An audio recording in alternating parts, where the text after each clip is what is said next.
방문해 주셔서 감사합니다. 여러분 모두 행복한 일만 가득하세요. 구독과 좋아요는 큰 힘이 됩니다. 고금소총 야담전설 몰아보기 지금 바로 시작합니다. 제1화 밤만 되면 머슴과 뜨밤을 보내야 하는 마님의 속사정. 옛날 어느 고을에 만석지기 부자가 살고 있었답니다.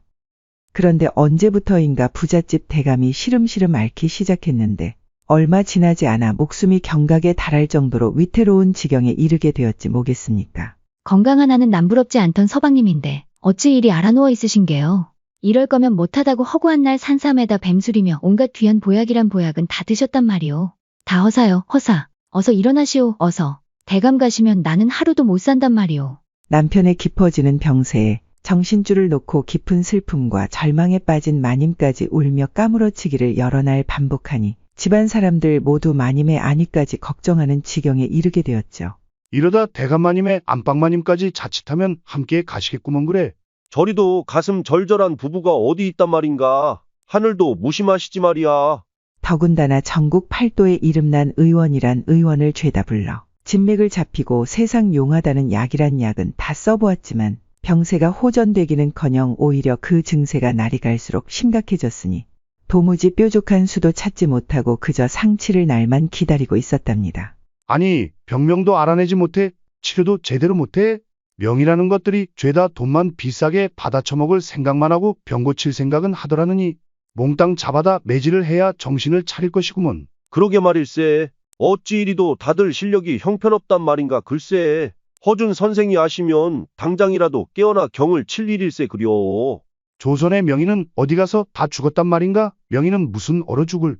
그렇게 안타까운 시간만 야속하게 흘러가던 어느 날이었습니다. 머슴 돌쇠가 안방마님을 다급히 찾아와 말하는 것이었습니다. 마님, 헉헉, 마님, 헉헉헉. 이놈아, 헐떡거리지 말고 숨 좀 고르고 말하거라. 헉헉거리는 모습이 좀 거시기 하구나. 그게 말입니다. 쇳내가 산에 나무하러 갔다 사냥꾼들한테 얻어들은 얘기가 있사온데. 무슨 얘기라고 이리 호들갑이냐. 유난 떨지 말고 제대로 고해보거라. 알겠습니다. 그러니까 그게 말입니다. 우리 고을에서 하루길 떨어진 곳에 영험한 산이 하나 있는데 그곳에 가서 치성을 드리면 무슨 소원을 빌든 원하는 일은 다 이루어진다고 합니다요. 그래? 그것이 사실이더냐. 그럼 당장 가야지. 어서 내가 앞장서도록 하거라. 그렇게 마님은 한치의 망설임도 없이 그 길로 돌쇠를 앞세워 그 영험하다는 산으로 한 걸음에 달려가게 되었답니다. 하루를 꼬박 달려 산 아래에 도착하니 이곳저곳에 돌탑을 쌓으며 치성을 드리는 사람들의 기도 소리가 들려왔는데 왠지 모를 신묘한 분위기에 순간 넋이 나간 듯 마님이 산속으로 발걸음을 급히 옮기기 시작했답니다. 마님, 천천히 가십시오. 쇳내가 앞장설 테니 제 뒤에 바짝 붙어서 쫓아오셔요. 까딱하다 가는 길을 잃기 십상입니다. 이 녀석, 호들갑은 내가 어린애더냐? 잘 따라갈 테니 걱정 말거라. 그렇게 한참을 걸어 산 중턱에 수풀이 우거진 골짜기 끝에 다다르게 되었는데 마침 앞이 보이지 않을 정도로 안개가 자욱하게 피어올라 더 이상 걸음을 옮길 수가 없게 되었답니다. 마님, 앞이 보이지 않으니 쇳내의 바지춤을 잡으십시오. 돌쇠 이놈, 개수작 부리지 말거라. 아이고, 아닙니다 마님. 길이 험해 그러는 것이니 어서 잡으십시오. 허튼 수작 부릴 생각은 아예 하지 말거라. 길이 위험해 잡는 것이니. 알겠느냐? 자, 여기 이렇게 잡으시면 되는구먼요. 결국 돌쇠의 바지춤을 끌어 잡은 마님은 더듬더듬 발걸음을 훑어가며 안개 속을 헤쳐나가고 있었습니다. 얼마나 안개를 뚫고 길을 걸었을까. 하얀 벽마냥 눈앞을 가리던 안개가 일순간 사라지는가 싶더니 눈앞에 장관이 펼쳐지는 것이 아니겠습니까? 여기가 대체 어디대요? 살다 이런 광경은 처음이구먼요. 마치 무릉도원에 온 듯한 착각을 불러일으켰는데 기암절벽을 타고 흘러내리는 폭포수며 신묘한 괴석들 사이사이 피어난 꽃들이 바람에 하늘거릴 때마다 흩날리는 꽃가루들로 황홀경이 따로 없지 뭐겠습니까? 바로 이곳이구나 돌쇠야. 우리가 치성을 드릴 곳이. 길한 기운이 뼛속까지 느껴지니 필시 소원을 들어주실 것 같구나. 어서 자리를 마련하거라 어서. 알겠구먼요. 잠시 후 계곡 한 모퉁이 바위 동굴에 자리를 잡은 마님이 곧장 치성을 드리기 시작했답니다. 비나이다. 우리 서방님 좀 살려주소. 제발 좀 살려주소.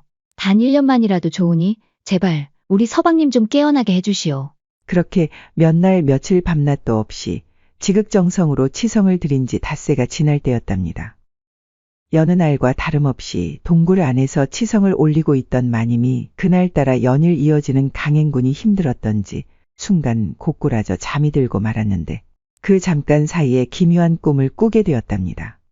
기암괴석이 빽빽한 산봉우리에 안개가 자욱이 내려앉고 세찬 바람이 몰려오는가 싶더니 불현듯 웬 백발노인이 나타나서는 이렇게 말하는 것이었습니다.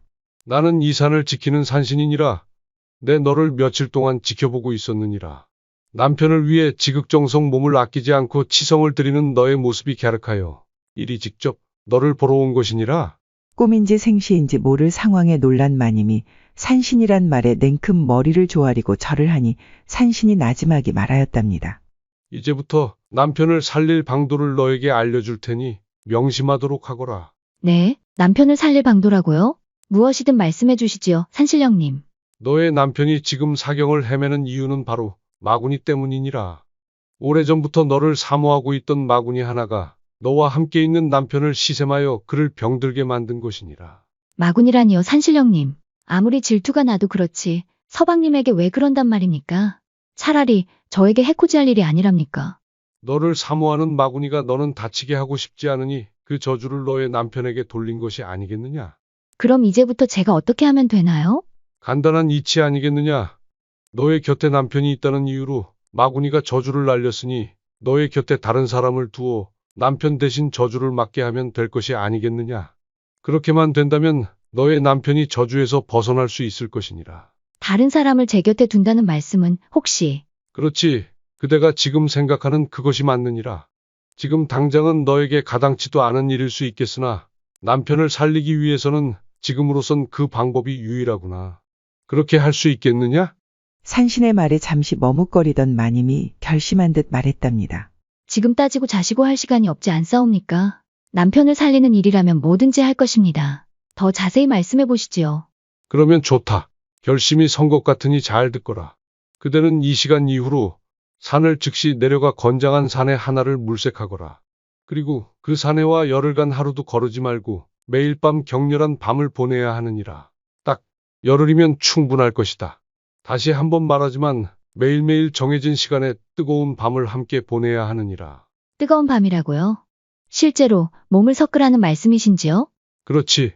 신용만 하는 것으로는 마구니가 속지 않을 것이 분명하느니라. 오히려 자신을 속이려 든다는 눈치를 챌 수 있으니 실제와 다름이 없어야 하지. 아주 격정적으로 실제 부부처럼 관계를 가져야 하느니라. 알겠느냐? 자칫 마구니에게 흠이라도 잡힌다면 너의 남편은 물론 너와 잠자리를 함께한 사내조차 목숨을 보장받지 못할 것이니 부디 명심하거라. 외간 남자와 정을 통해야 한다니 남편을 두고 어찌. 남편의 목숨이 달린 일이니라. 원치 않는 게냐? 그것이. 아니옵니다. 서방님을 살리는 일인데 꼭 그렇게 할 것이옵니다. 그렇게 완벽하게 속일 수만 있다면 마구니의 저주는 필시 그 사내에게 옮겨가 너의 남편은 병마에서 벗어날 것이니라. 허나, 남편은 살게 되지만 저와 몸을 섞은 사내는 어찌 되는 것입니까? 건장한 사내라면 마구니의 저주라고 해도 한동안은 버텨낼 수 있을 것이니 그것은 나에게 맡기고 심혈을 기울여 대상을 물색해야 하느니라. 그러더니 산신이 환약 하나를 여인에게 건네주며 다시 말을 이어갔답니다. 그리고 열흘이 되는 날 그 사내에게 이 환약을 꼭 먹이도록 하거라. 그러면 남편은 물론 그 사내도 무탈해질 것이니라. 그런 연후이 곳으로 와서 지금처럼 치성을 드리면 나를 만날 수 있을 것이다. 그때 마구니를 물리칠 신수 하나를 내려줄 것이니 부디 거사를 잘 치르기를 바라느니라. 그 말을 끝으로 노인은 다시 안개 속으로 사라졌는데 그와 동시에 마님도 거친 숨소리와 함께 잠에서 깨어났답니다. 참으로 이상한 꿈이로구나. 어찌 이리도 생생하단 말인가. 내가 며칠 좀 무리를 한 모양일세 그려. 그렇게 잠시 숨을 돌리며 주위를 둘러보던 마님이 머리맡에서 무언가를 주워 들고선 깜짝 놀라는 것이 아니겠습니까? 그것은 바로 꿈속에서 산신이 건네준 환약이었답니다. 아니 이것은 진정 꿈이 아니었구나. 산신께서 실제 나타나신 것이었어. 어서 산을 내려가 서방님을 살리러 가야겠어 어서. 돌쇠야, 어서 산을 내려갈 채비를 하거라 어서. 지금 당장 말입니까요? 그래, 지체할 시간이 없으니 어서 서두르거라. 알겠습니다, 마님. 뭔 일인데 이리도 급하시대? 그렇게 하루를 꼬박 걸어 집에 당도하니 다음날 아침이었는데 온 집안이 어수선한 것이 무슨 큰일이라도 난 것 같았답니다. 무슨 일인데 이리도 소란스럽더냐? 마님, 이제 오시면 어찌하옵니까? 하마터면 대감마님께서 운명할 뻔하시지 않으셨겠습니까요? 어서 대감마님께 가보시어요. 뭐라, 서방님이.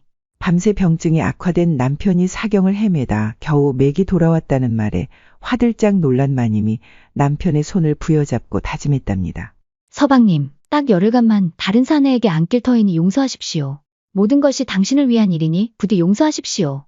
이 죄는 저승에 가서 제가 다 받을 터이니 당신은 조금만 버텨만 주시오. 하지만 젊고 건장한 사내를 구하는 것은 둘째치고 온 동네에 소문이 퍼지기라도 한다면 가문의 수치가 될 것이 분명하니 생각만 해도 눈앞이 깜깜해졌으니 이러지도 저러지도 못하고 있을 때였답니다. 때마침 마당에서 장작을 패고 있던 돌쇠 녀석이 마님의 두 눈을 확 뜨이게 만들었지 뭐겠습니까. 그래, 돌쇠놈이 있었지. 젊은 데다 힘도 좋으니 저만한 녀석도 없지. 게다가 입단속도 어렵지 않을 것이니 금상첨화가 따로 없구나. 그렇게 마님은 마당에서 장작을 패고 있던 돌쇠를 은밀히 방 안으로 불러들였답니다.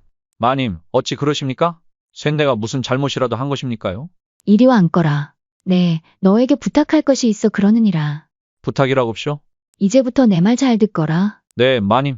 대감마님이 위독하신 것은 너도 잘 알고 있을 것이니라. 대감마님의 병을 낫게 해드리기 위한 일이니 내가 꼭 도와줘야 하느니라. 마님의 말에 궁금증이 생긴 돌쇠가 호기심 가득한 얼굴로 마님을 쳐다보며 말했답니다. 제가 무엇을 어찌하면 되는 것입니까요? 네, 오늘 밤부터 너의 방에 들 것이다. 제 방이라고쇼? 아니, 어찌 그러십니까요? 자세한 건 알 것 없느니라. 돌쇠 내 놈은 그저 내가 하자는 대로만 하면 되느니라. 알겠구먼요, 마님. 내가 오늘부터 열흘 동안 매일 밤 너의 방에 들 것이니 네가 가진 모든 기교를 다하여 나를 극치에 달하게 만들어야 한다. 마님, 뭔 소린감요? 쇳내가 어찌 마님을. 안 될 말이구먼요. 천벌을 받습니다요. 대감마님을 살리는 일이라고 하지 않았더냐. 대감마님이 살면 너도 살고 나도 사는 것이다. 더 이상 토달지 말고 내가 시키는 대로 하거라. 그것이 그래도 말입니다. 미천한 제가 어찌 마님을 품는단 말입니까? 나를 오늘부터 마님이 아니라 너의 아내라 생각하거라. 신분 따윈 이제 개나 줘버리고 나와 함께 뜨거운 우누지락을 나누기만 하면 되는 것이다. 어찌할 바를 몰라 한참을 망설이던 돌쇠가 결심한 듯 말했답니다. 알겠습니다요. 마님의 명을 어찌 거역하겠습니까요? 따르겠습니다요. 잠시 후 방을 나와 생각해보니 갑작스럽긴 하지만 왠지 모를 흥분감에 오늘 밤이 기대되기 시작하였답니다. 어차피 한번 사는 인생인데 뭐 별거 있으려고 그냥 인생 한 방인 거지. 천하디 천한 내가 언제 저 아리따운 마님 같은 여자를 품어보겠냔 말이지. 에라이 모르겠다. 그냥 될 대로 되라지. 그리고 그날 밤 예정대로 마님이 머슴의 방으로 조용히 찾아왔답니다. 그래, 마음의 준비는 다 되었느냐? 준비할 게 뭐 있겠습니까요. 그냥 최선을 다할 뿐이구먼요. 제가 아는 모든 기교를 부려 마님을 보내드리겠구먼요. 이놈, 말은 잘하는구나. 기왕지사하기로 한 것이니 우리 함께 극치를 맛보자꾸나. 조금의 부족함 없이 격정적으로 해야 하느니라. 알겠느냐? 걱정 붙들어 매시고 어서 이리 오셔요. 그렇게 그날 밤 마님과 머슴은 신분의 차이도 잊은 채 밤새도록 불타는 장작마냥 시뻘건 열기를 뿜으며 뜨겁게 불타올랐답니다. 다음 날 아침이 되어서야 마님은 겨우 안방으로 돌아올 수 있었는데 녹초가 된 몸을 채 가누지도 못하고 방바닥에 대자로 턱하고 드러눕더니 힘없이 중얼거렸답니다. 돌쇠 이놈, 밤새도록 나를 가만 놔두질 않는구나. 젊은 놈이 혈기가 왕성해도 너무 왕성하니 열흘을 어찌 버틸지 걱정이구나. 하지만 그래도 어쩌겠는가. 대감마님을 살리기 위해서는 이 정도는 감수해야지. 그건 그렇고 피곤한 것 같으면서 개운한 이 기분은 뭔지 모르겠구먼 글쎄.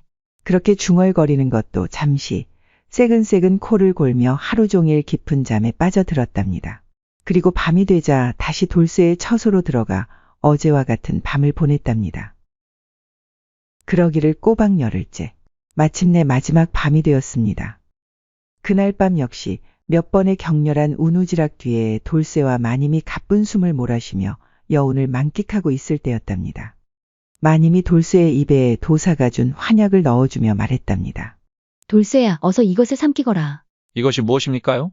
일단 삼키거라. 나를 오래 보고 싶거들랑. 네가 이것을 먹어야 하느니라. 이거 먹으면 거시기 하는 건감요? 그래 이놈아. 돌쇠가 환약을 삼키는 것을 확인한 마님이 말했답니다.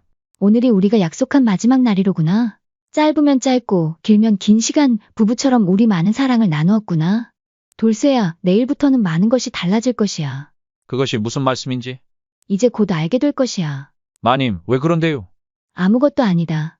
이 밤이 얼마 남지 않았구나. 우리 마지막 밤을 이리 보내선 안 되지. 어서 다시 시작하거라. 쉼 없이 밤새도록 즐기자꾸나.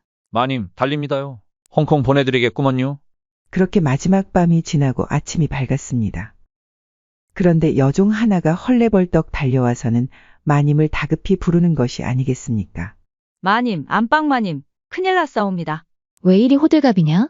난 날이 깨서. 답답하구나. 어서 말해보거라. 그게 대감마님께서 깨어나셨습니다요. 뭐라? 오랜 기간 자리에 누워서 의식불명이던 남편이 정신을 차렸다는 소식에 마님은 버선발로 뛰쳐갔답니다. 서방님, 괜찮으시오. 정말 다 나으신게요? 부인 보면 모르시오. 이제 다 나은 것 같소. 못 본 사이 더 이뻐졌구려 그래.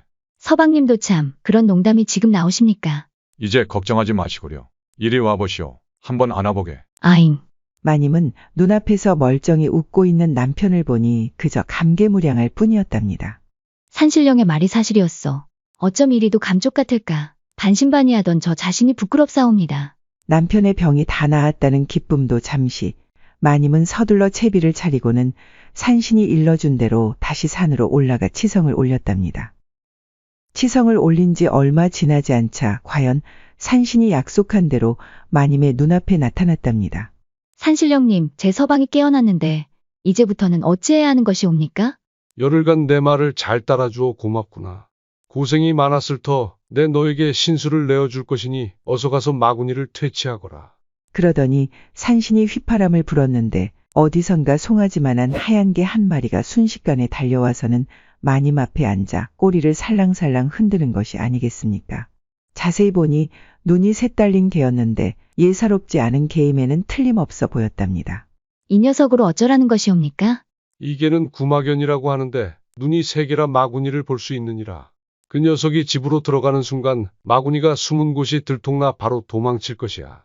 그러면 다시는 너희 집안에는 얼씬도 하지 않을 것이니라. 감사합니다. 이 은혜 평생 잊지 않겠나이다. 마구니를 집에서 완전히 내쫓기 전까지는 끝나도 끝난 것이 아니니라. 환약이 마구니의 저주를 막아주는 데에는 한계가 있으니 어서 서둘러 집으로 돌아가야 한다. 그렇지. 돌쇠 녀석이 위험한 것을 내 간과하고 있었어. 그렇게 서둘러 집에 도착한 마님은 구마견을 집안에 풀어놓았답니다. 한참을 집안 이곳저곳을 돌아다니던 구마견이 위패를 모셔놓은 집안 사당에 갑자기 멈춰서더니 사당 문을 향해 사납게 지저대기 시작하는 것이었습니다. 이를 지켜보던 마님이 조심스럽게 사당 문을 열자 소름 끼치는 비명소리와 함께 시커먼 연기가 쏜살같이 사당 문을 빠져나와서는 순식간에 담장을 넘어 저 멀리 사라져 가는 것이 아니겠습니까? 그제서야 날카로운 구마견의 울부짖는 소리가 멈추더니 얌전히 앉아 꼬리를 살랑살랑 흔들며 마님을 쳐다보는 것이었습니다. 산신의 말대로 마구니가 물러갔구나. 이제 다 끝난 것이겠지? 마님이 저 멀리 사라져가는 검은 안개를 바라보며 안도의 한숨을 쉬며 중얼거리고 있을 때였답니다. 다 끝나긴 이제 시작이요. 난데없이 들려오는 목소리에 깜짝 놀라서 뒤를 돌아보니 웬 스님 한 분이 마당에서 있는 것이었습니다. 이 집을 나갔을 뿐 이제 다른 숙주를 찾을 것이요. 소멸시키기 전까지는 여전히 끝난 것이 아니지요. 뉘신지요, 스님은? 허허, 보이는 것은 그저 허물일 뿐. 더 깨달으셔야겠소. 껍데기가 달라지니 못 알아보시는 게요. 혹시 산신령님? 이제야 알아보시는구려. 아, 송구하옵니다. 못 알아배웠습니다.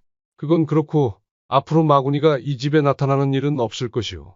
이제 마음 편히 여생을 남편과 함께 즐기셔도 될 것이외다. 산신령님 진심으로 감사드리옵니다. 이 은혜 평생 잊지 않겠나이다. 아니요, 아니요. 그대의 정성이 남편을 살린 것이니 내가 감사받을 일은 아니요. 그건 그렇고 전 녀석이 돌쇠 녀석이요. 네, 그렇습니다. 돌쇠이옵니다. 마님의 말에 산신이 돌쇠를 손짓해 부르더니 씩 웃으면서 위아래로 훑어보며 말했답니다. 허참 녀석.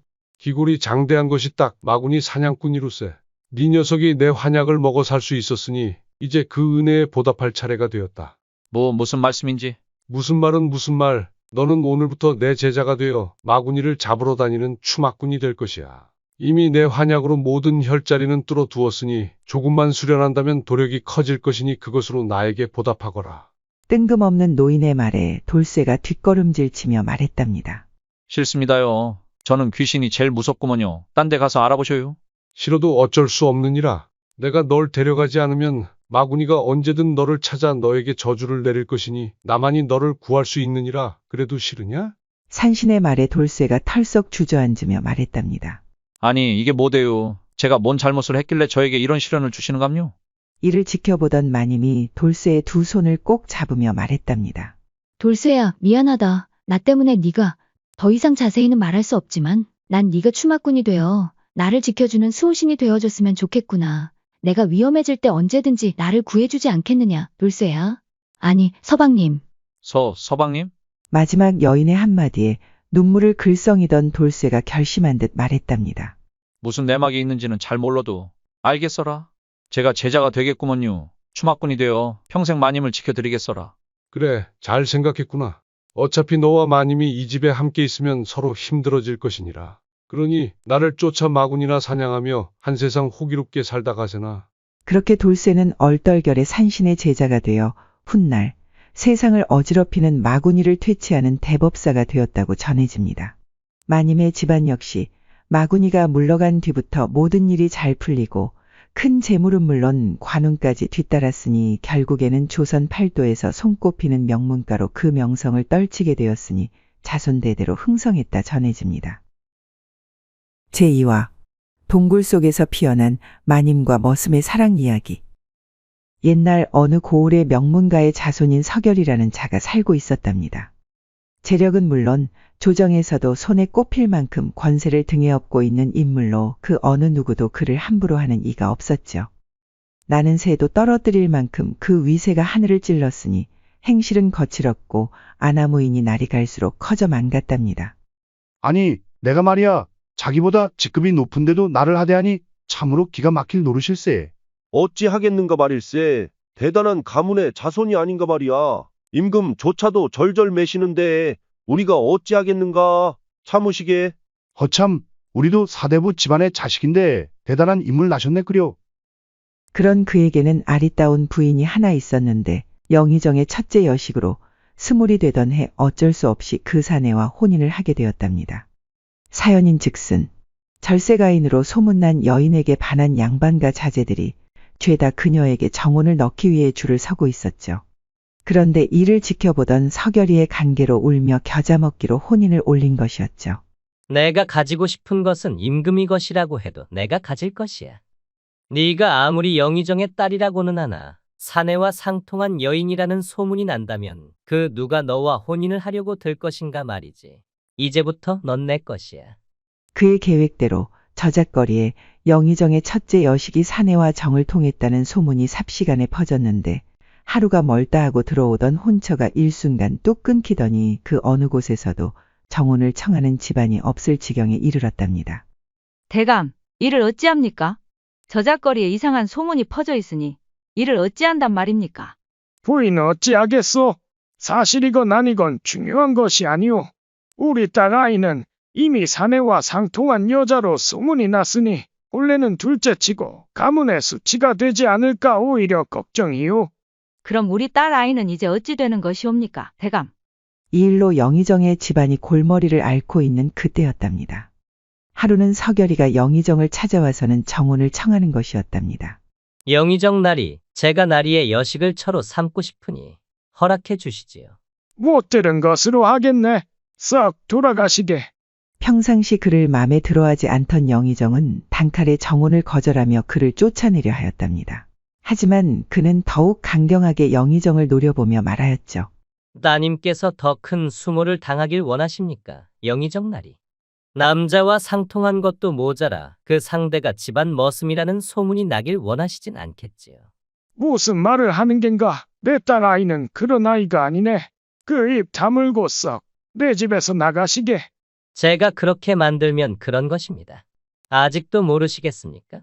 설마 이 모든 것이 자네 짓이었단 말인가? 이제 이해하셨습니까? 따님은 물론 가문을 지키시려거든 저와 따님의 정혼을 허락하시지요. 결국 가문을 지키기로 한 영의정은 사내의 제안을 받아들이기로 했는데 그 일이 있은 뒤 얼마 지나지 않아 여인과 사내는 혼례를 올리게 되었답니다. 그렇게 그의 부인이 된 여인은 남자와 상통한 여자라는 누명도 벗지 못한 채 사내의 집에 들어가 온갖 모진 구박이란 구박을 감내하며 시집살이를 하게 되었죠. 우리 아들이 보살일세 그려. 이런 뻔뻔한 아이를 부인으로 맞아들이니 말일세. 우리 집안에 어찌 이런 아이를 시집 보낼 생각을 한 건지 영의정도 참 뻔뻔하단 말이야.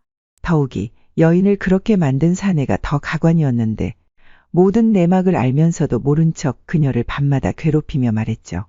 내가 아니었으면 너는 처녀 귀신이 되었을 것이야. 어서 말해보거라. 난 상통녀라고 어서. 서방님, 저는 그런 여자가 아닙니다. 절대 남자와 상통한 적이 없나이다. 제 목숨을 걸겠나이다. 제발 이러지 마시어요. 이 여자가 어디서 말대꾸를 하는 것이야. 그놈의 버르장머리를 단단히 고쳐야겠구만 그래. 이리 오거라 어서. 여자와 북어는 3일에 한 번씩 손봐야 맛있다고 했겠다. 오늘이 그날이구나. 살려주시오 서방님. 잘못했습니다. 그렇게 매일 밤 소위 명문가의 자식이라는 사내는 악마로 돌변해 그녀를 괴롭히며 못살게 굴었답니다. 그럴 때면 여인은 남편의 바짓가랑이를 붙들고 물었죠. 나는 도대체 나리에게 무엇입니까? 저를 어찌 이리도 아프게 하십니까? 아직도 내가 너를 흠모해 너와 혼인한 줄 아느냐? 그럼 무엇이란 말입니까? 그냥 너는 내가 가지고 싶은 물건 중에 하나였느니라. 내가 찜해놓은 것이니 가진 것이고 이제 내 맘대로 하는 것이니라. 어찌 그런 말씀을 하십니까? 서방님은 인간의 탈을 쓴 악마입니다. 이 여자가 아직 덜 혼난 개로구나. 어서 이리 오거라. 악마가 무엇인지 보여줄 테니. 그렇게 여인은 하루하루 남편의 괴롭힘에 눈물이 마를 새가 없었고 몸과 마음이 걸레처럼 너덜너덜해지고 있었답니다. 천지신명님, 언제까지 제가 이렇게 살아야 합니까? 지금 당장이라도 눈을 감고 싶은 심정입니다. 재물도 권세도 다 필요 없으니 딱 하루만이라도 아프지 않고 행복하게 살고 싶사옵니다. 그러던 어느 날이었답니다. 마침 남편이 먼 곳으로 파견 나갈 일이 생겨 최소한 몇 달가량 남편과 떨어지게 되는 일이 있었답니다. 내가 없는 동안에도 허튼 짓 하지 말고 조신하게 기다리고 있으시오. 알겠소? 네, 서방님. 가는 길 무탈하시옵소서. 그녀의 대답엔 그 어떤 떨림조차 없었는데 마치 영혼 없는 인형 같았답니다. 두려움조차 느끼지 못할 정도로 감정은 메말라 있었고 그녀는 그저 뼛속까지 세뇌된 사내의 괴롭힘에 무조건 반응하는 것처럼 보였죠. 그러던 어느 날이었답니다. 집안에서 부리고 있던 돌쇠 녀석이 조심스럽게 다가와 말하는 것이었습니다. 마님, 많이 힘드셨지요. 쇳내가 마님께 드릴 것이 있구먼요. 그러더니 약초 한 뭉치를 건네주며 말하는 것이었습니다. 마님, 이 약초를 잘 우려서 상처에 바르시면 금세 가라앉을 것입니다요. 진작에 드리고 싶었지만 용기가 나지 않았구먼요. 돌쇠의 말에 한동안 멍하니 땅만 바라보던 마님이 초점 없는 눈으로 답했답니다. 그래, 고맙구나 돌쇠야. 몸에 난 상처야 이걸 바르면 낫는다지만 내 마음의 상처는 어이없고. 네, 마님, 무슨 말씀이돼요? 아니다, 그냥 해본 소리니라. 그녀는 돌쇠의 말대로 약을 우려 몸에 난 상처에 발라보았답니다.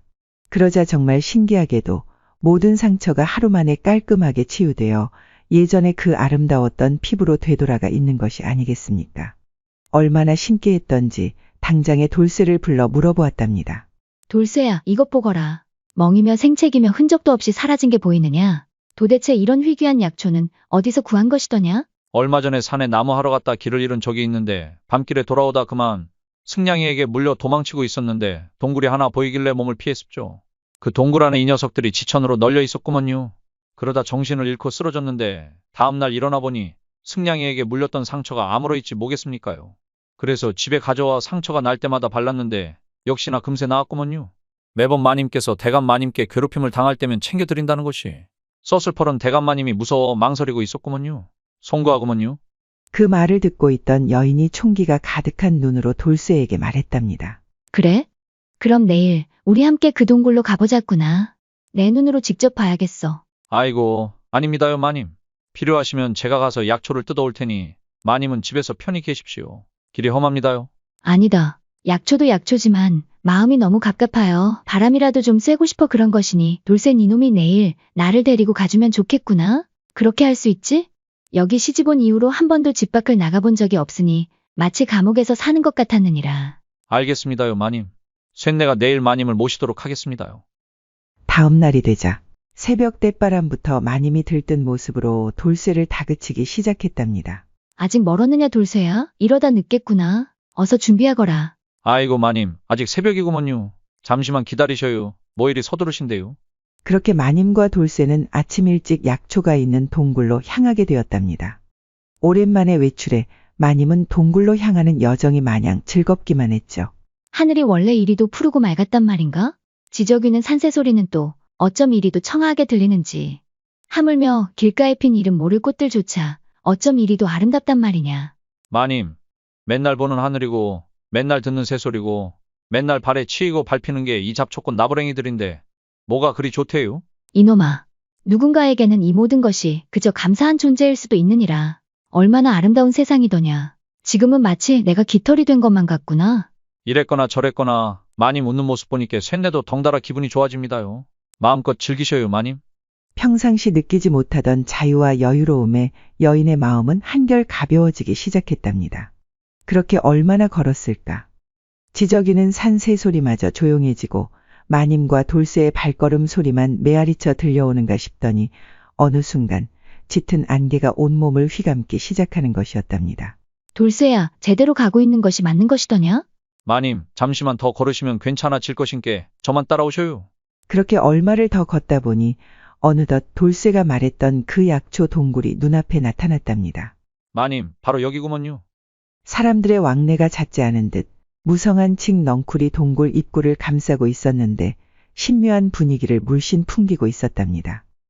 안으로 들어서자 여느 동굴과는 다르게 내부가 화사하고 아늑한 것이 마치 사람이 사는 집처럼 느껴지는 것이 아니겠습니까?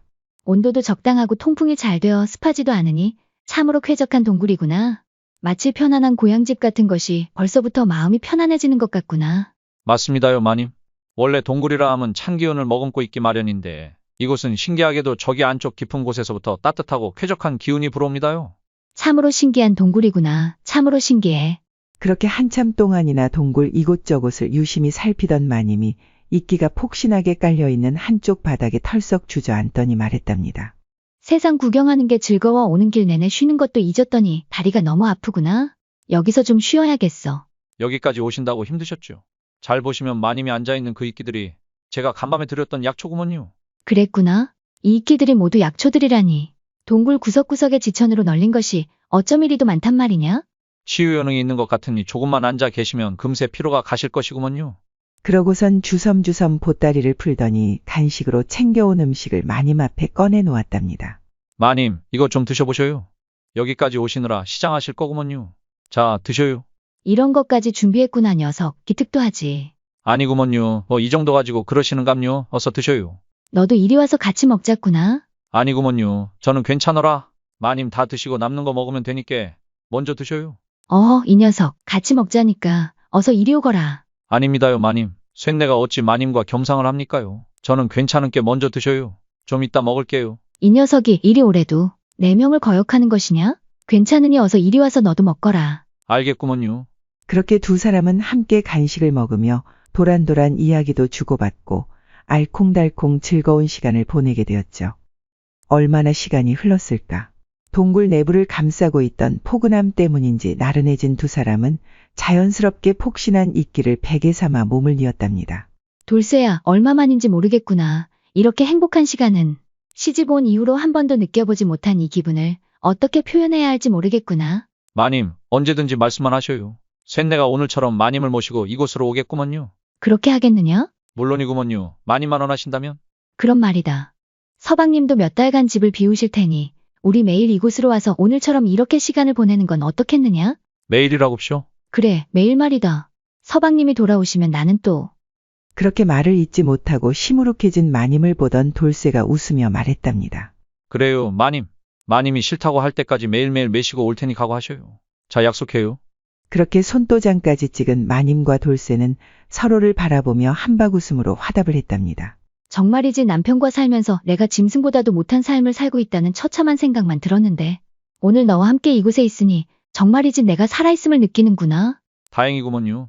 언제나 고통스러운 표정을 짓고 계시던 마님이 나쁜 생각을 할까 매일 걱정했는디 이렇게 행복하게 웃고 계시는 모습을 보니 쇳내가 오히려 행복해지는구먼요. 고맙구나, 돌쇠야. 그날 이후 하루하루 함께 보내는 시간이 늘어난 마님과 돌쇠 사이에는 묘한 감정이 싹트기 시작했답니다. 돌쇠와 있으면 내가 살아있음을 느끼는구나. 저 아이가 나의 서방이었으면 얼마나 좋았을까. 그래도 지금은 돌쇠 너와 함께 있는 것만으로 만족해야지. 마님, 제가 천한 신분으로 태어나지만 않았다면 분명 마님을 제 아내로 삼았을 것이구먼요. 이 사모하는 마음을 어찌하오리까. 하지만 즐거움이 있으면 그 끝도 있는 법. 시간은 야속하게 흘러 어느덧 출타했던 남편이 돌아올 날짜가 코앞으로 다가왔답니다. 내일 모레면 서방님이 돌아오시는데 이 무간지옥의 굴레를 어찌 벗어날꼬. 돌아올 남편 생각에 마님은 무거운 돌에 짓눌리는 듯한 고통으로 눈앞이 깜깜해지고 숨조차 제대로 쉴 수가 없게 되었죠. 더 이상 그렇게 살 수는 없어. 다시는 내 영혼이 다치는 삶을 살고 싶지 않아. 이곳을 벗어나야 해. 그리고 다음 날 마님은 여느 때처럼 돌쇠와 함께 약초 동굴로 찾아갔답니다. 하지만 평소와는 달리 마님의 낯빛이 어두워 보이고 초조해 보이는 것이 아니겠습니까? 이에 마음이 쓰인 돌쇠가 중얼거렸답니다. 오늘따라 마님의 얼굴에 수심이 가득하구나. 이제 곧 돌아오실 나으리 때문이겠지. 내가 뭐라도 해드리면 좋은디 뭘 어찌한단 말이오. 그렇게 한동안 고개만 숙인 채 아무 말 없던 마님이 마침내 입을 열었답니다. 돌쇠야, 나는 돌아가지 않을 것이야. 그 지옥으로 절대 가지 않을 것이야. 어디를 말입니까요, 마님? 서방이 사는 집으로 돌아가지 않을 것이란 말이다. 그 악마가 사는 집으로 말이야. 마님, 어찌 이러신데요? 집으로 안 가시면 어쩌겠다는 말씀이세요? 돌쇠야, 우리 함께 도망치지 않겠느냐? 나와 함께 살아보고 싶지 않느냐? 마님, 큰일 날 소리를 하십니다요. 쇳내가 어찌 감히. 내가 모를 줄 알았더냐. 돌쇠 이 녀석이 나를 연모하고 있다는 사실을. 마님, 이놈이 죽을 죄를 지었습니다요. 죽을 죄라니? 나를 연모하는 것이 어찌 죄란 말이냐? 그러면 나 역시 죄인이란 말이더냐? 무슨 말씀이신지. 돌쇠 이 녀석, 눈치가 없는 것이냐 모른 척하는 것이냐. 나도 너를 연모하고 있느니라. 그러니 나도 죄인이 아니면 뭐겠느냐. 마님의 뜻밖의 고백에 멍하니 서 있는 돌쇠는 아랑곳하지 않고 마님은 더욱 거세게 돌쇠를 몰아붙이며 말했답니다. 너와 함께 있을 수만 있다면 나는 무엇도 버릴 수 있느니라. 내 가문도 내 신분도. 나를 속박하는 모든 것들을 벗어던져 버릴 것이니라. 마님, 그래도 어찌. 더 이상 말할 것 없느니라. 나는 이미 결정을 내렸으니 너는 그 결정에 따르기만 하면 되는 것이다. 너와 나의 마음이 다르지 않으니 그 지긋지긋한 집을 떠나 함께하는 것이 어찌 이치에 어긋나는 일이겠느냐? 아니 그러하더냐. 그렇게 부끄러워하면서도 강단 있게 쏘아붙이던 마님이 어느새 돌쇠의 품속으로 안겨드니 돌쇠 역시 더 이상 연모의 감정을 숨기지 못하고 갈비뼈가 으스러지도록 그녀를 있는 힘껏 꼭 껴 안아주었답니다. 그날 새벽 문득 잠에서 깬 머슴이 새근새근 코를 골며 자고 있는 마님을 사랑스럽게 바라보며 여운을 즐기고 있을 때였답니다. 어쩜 이리도 사랑스러운 것이오. 확 깨물어 주고 싶구먼. 음이 좋은 것. 그런데 동굴 깊숙한 어디에선가 사람의 인기척 같은 것이 느껴지는 것이 아니겠습니까? 얼라리요? 동굴 안에 우리 말고 또 누가 있는 것이오? 사람 목소리 같은디 이상하구먼. 긴가민가 하며 다시 동굴 깊숙한 곳을 향해 귀를 기울여 보니 아니나 다를까 사람들이 속삭이는 듯한 소리가 또 다시 들려오는 것이었답니다. 잘못 들은 것이 아니구먼. 사람이 맞구먼. 호기심이 생긴 돌쇠가 마님이 깨지 않게 조심히 일어나서는 의문의 목소리가 들려오는 곳으로 천천히 다가가기 시작했답니다. 동굴 깊숙한 곳까지 가본 적은 없었기에 조금은 무섭기도 했지만 그 소리의 정체가 궁금해 발걸음을 멈출 수가 없었답니다. 수십 번을 와봤어도 이곳까지 들어와 본 적은 없구먼. 나 말고 이곳을 아는 사람이 있을 리도 만무하고. 그렇게 얼마를 걸어갔을까? 암흑 같은 어둠을 뚫고 동굴 안을 밝히는 한 줄기 밝은 빛이 보이는 것이 아니겠습니까? 어랍쇼? 이건 뭐대? 동굴 안의 빛이라니. 더욱 호기심이 생긴 돌쇠가 빛이 비쳐 들어오는 곳으로 계속 다가가니 사람 하나가 겨우 지나갈 만한 바위 틈이 보이는 것이었습니다. 이곳에서 빛이 새어들고 있었구먼. 어두운 동굴 속에서 빛이라니. 저 바위 틈 너머에 도대체 무엇이 있길래 이리도 밝은 빛이 새어나오고 있단 말이오? 돌쇠는 고민할 것도 없이 꾸역꾸역 불빛이 새어나오는 바위 틈 사이로 몸을 들이밀었답니다. 그렇게 얼마간의 몸부림 끝에 결국 바위 틈을 통과한 돌쇠의 눈앞에 정말이지 놀라운 광경이 펼쳐졌답니다. 아니, 이런 일이.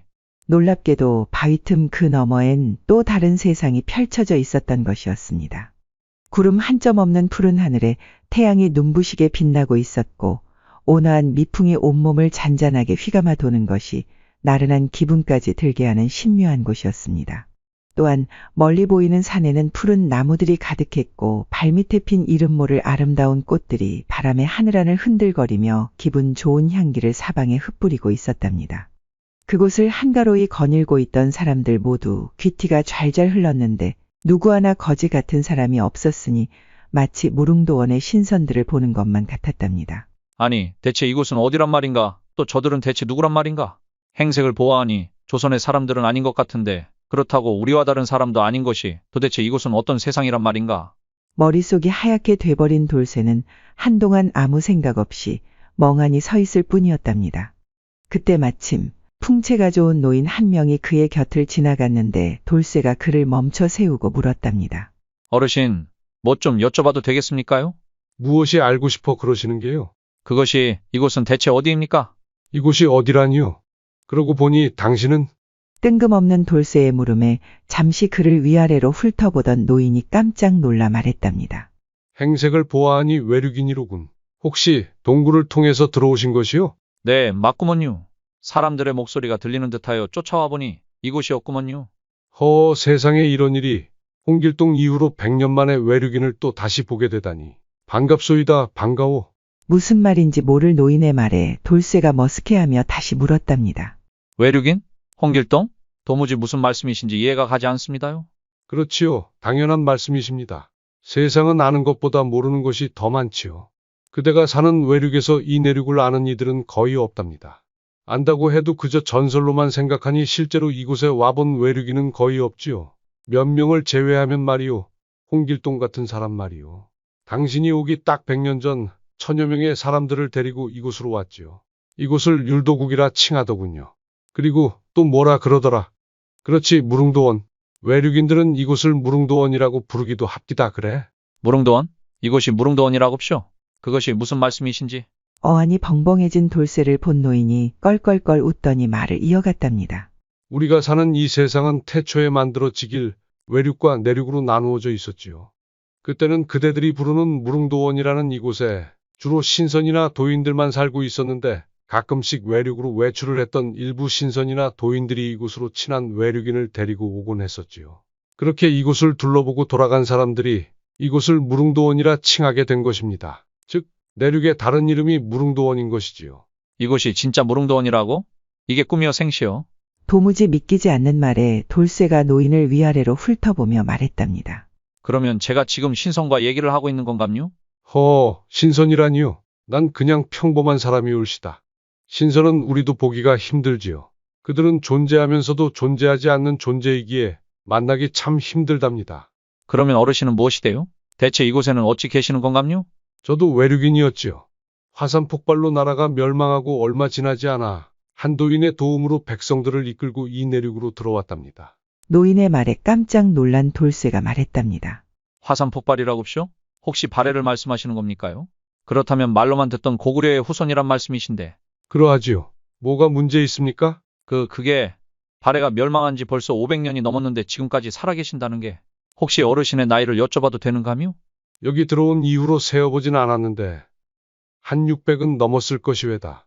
아직 이곳에선 어린 축에 속하오 1000살 이상 먹은 사람들이 수두룩하니. 1000살이라고쇼? 사람이 그렇게 살 수가 있는감요?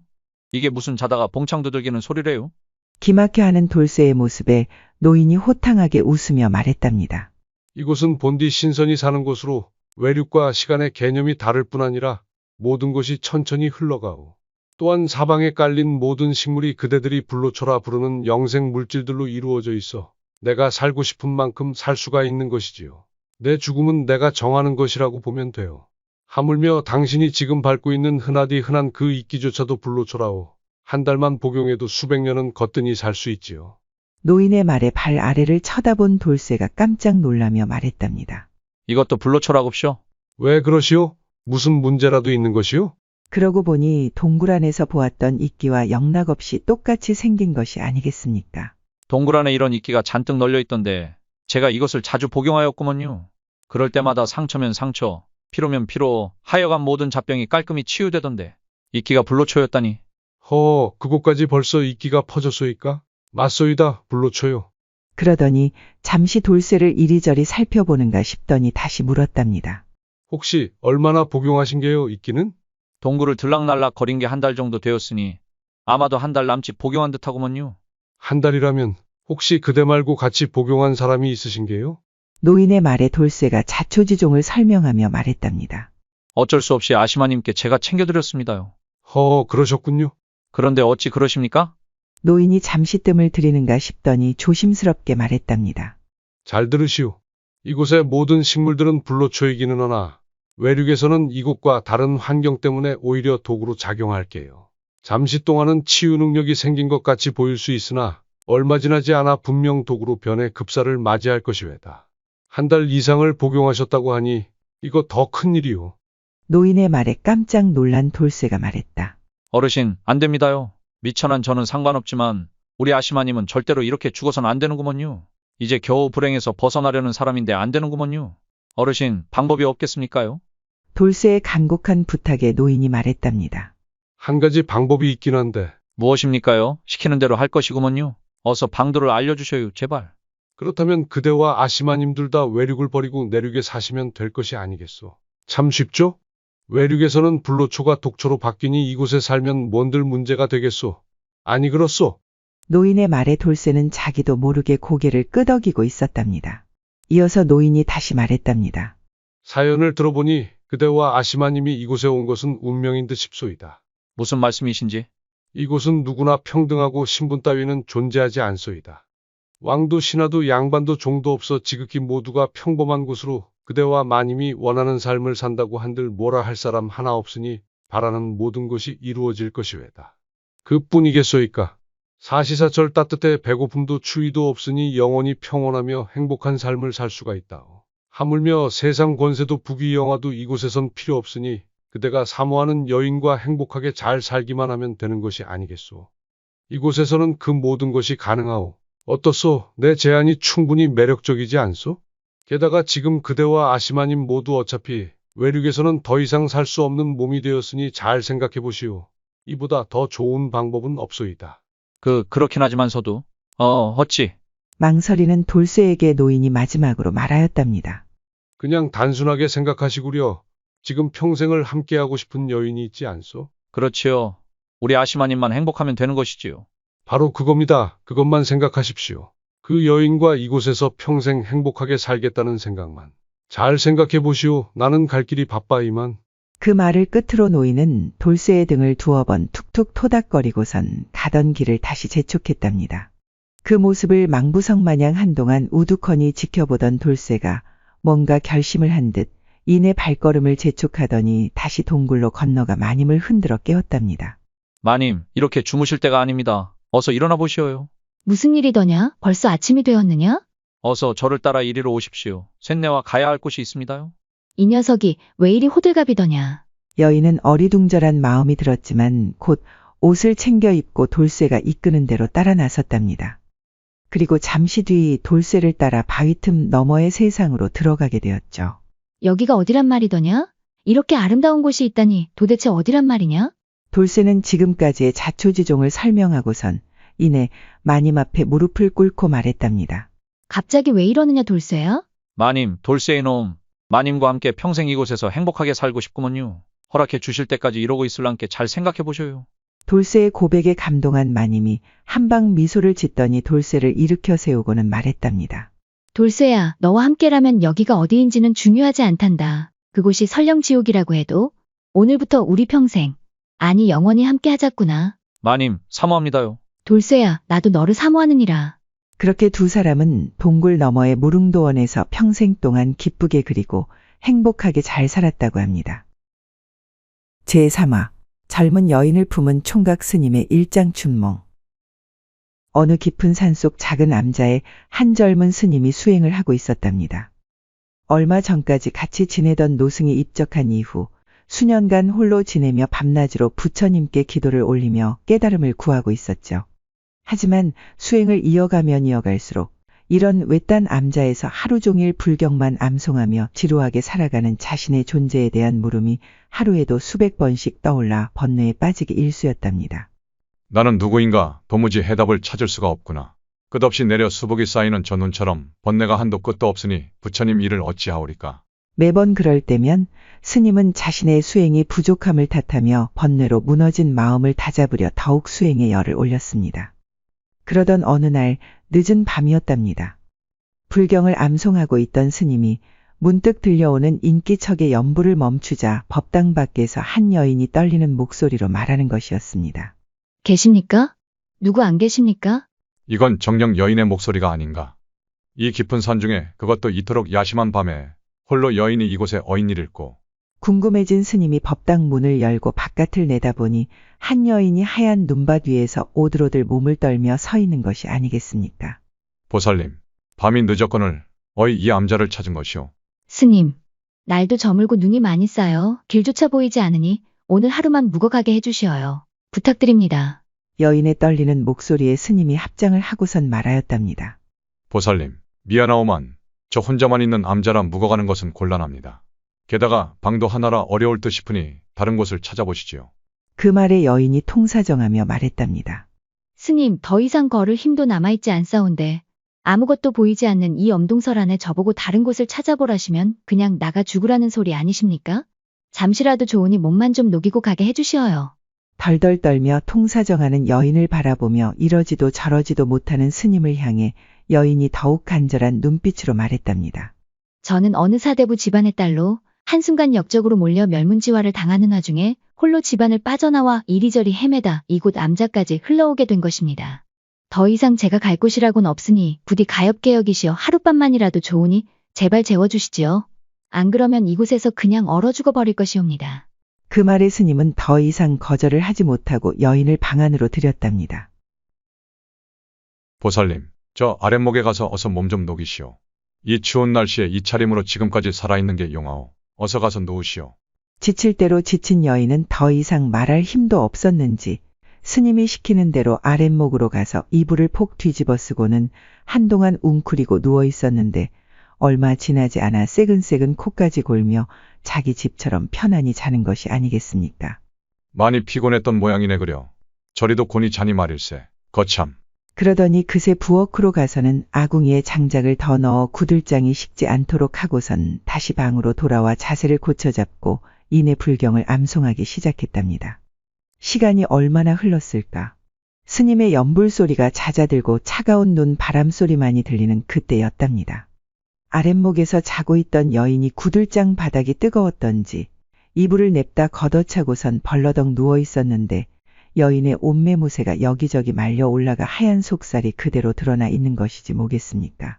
얼떨결에 이를 본 스님의 얼굴이 갑자기 벌겋게 달아오르더니 아무 말도 못하고 뒤돌아 벽만 연신 뚫어져라 쳐다보며 거친 숨을 몰아쉬기 시작했답니다. 헉. 아니, 부처님 관세음보살님. 진정하자. 그렇게 겨우 마음을 진정시킨 스님이 다시 이불을 덮어주려 여인에게 다가간 순간 겨우 진정된 마음이 터질 것처럼 다시 뛰는 것이 아니겠습니까?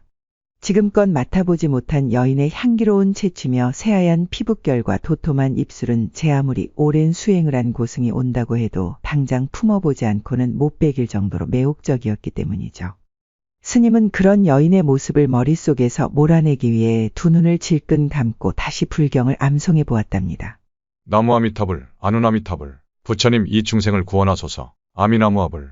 하지만 암송할수록 꼬여만 가는 불경 구절이 스님의 마음을 대변하니 이 어찌하리요. 그렇게 스님은 머릿속으로 아니 된다 수없이 되뇌었지만 가슴속에 봉인해 두었던 마구니가 깨어나는 것을 막기에는 역부족이었답니다. 결국 봉인 해제된 마구니의 지배력에 스님은 그만 여인을 품에 안고 말았답니다. 으악 부처님. 이제 저도 도저히 못 참겠나이다. 무엇이 옳은지 이제 모르겠사옵니다. 이 여인을 품고 타락한다고 해도 한번 품어보고 나락으로 가겠나이다.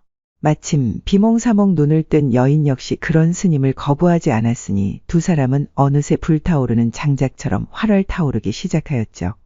그렇게 두 사람은 실타래처럼 서로 얽히고 설키기 시작하더니 결국 서로 한 몸이 되어 녹아내렸답니다. 그렇게 뜨거운 둘만의 시간은 밤새도록 멈추질 않았으니 동이 트고 늦은 아침이 되어서야 겨우 두 사람은 녹초가 된 몸을 바닥에 눕히고 달콤한 잠에 빠져들 수 있었답니다. 얼마 뒤 스님이 눈을 떴을 때는 이미 해가 중천에 떠 있을 때였는데 암자 밖에서는 산새 지저귀는 소리로 떠들썩한 것이 어제와 다르지 않은 풍경이었답니다. 하지만 상쾌한 아침의 기운과는 달리 간밤의 일로 허탈해진 스님은 맥 빠진 목소리로 나지막이 중얼거리며 스스로를 자책하기 시작하는 것이었습니다. 모든 것이 이제 다 숲으로 돌아갔구나. 하룻밤이면 끝날 일을 십수년을 번뇌와 싸워가며 그리도 악착같이 붙들어 잡고 있었단 말인가. 모든 것이 헛된 짓이었도다. 그 말을 듣고 있던 여인이 스님을 따뜻하게 안아주며 말하였답니다. 이런들 어떠하고 저런들 어떠하겠습니까? 부처님을 따르는 것도 즐거운 일이지만 속세에도 얼마든지 행복하고 즐거운 일들이 많으니 기왕지사 저와 일이 되었으니 이것 또한 부처님의 뜻이라 생각하고 소녀와 함께 행복한 삶을 살아가지 않으시렵니까? 그 후 얼마 뒤 환속한 스님과 여인 두 사람은 정식으로 부부의 연을 맺고 속세에서의 삶을 시작하게 되었죠. 다행스럽게도 집안을 빠져나올 때 챙겨온 여인의 폐물을 팔아 넉넉하지는 않지만 그럭저럭 끼니 걱정은 하지 않고 살 수 있었답니다.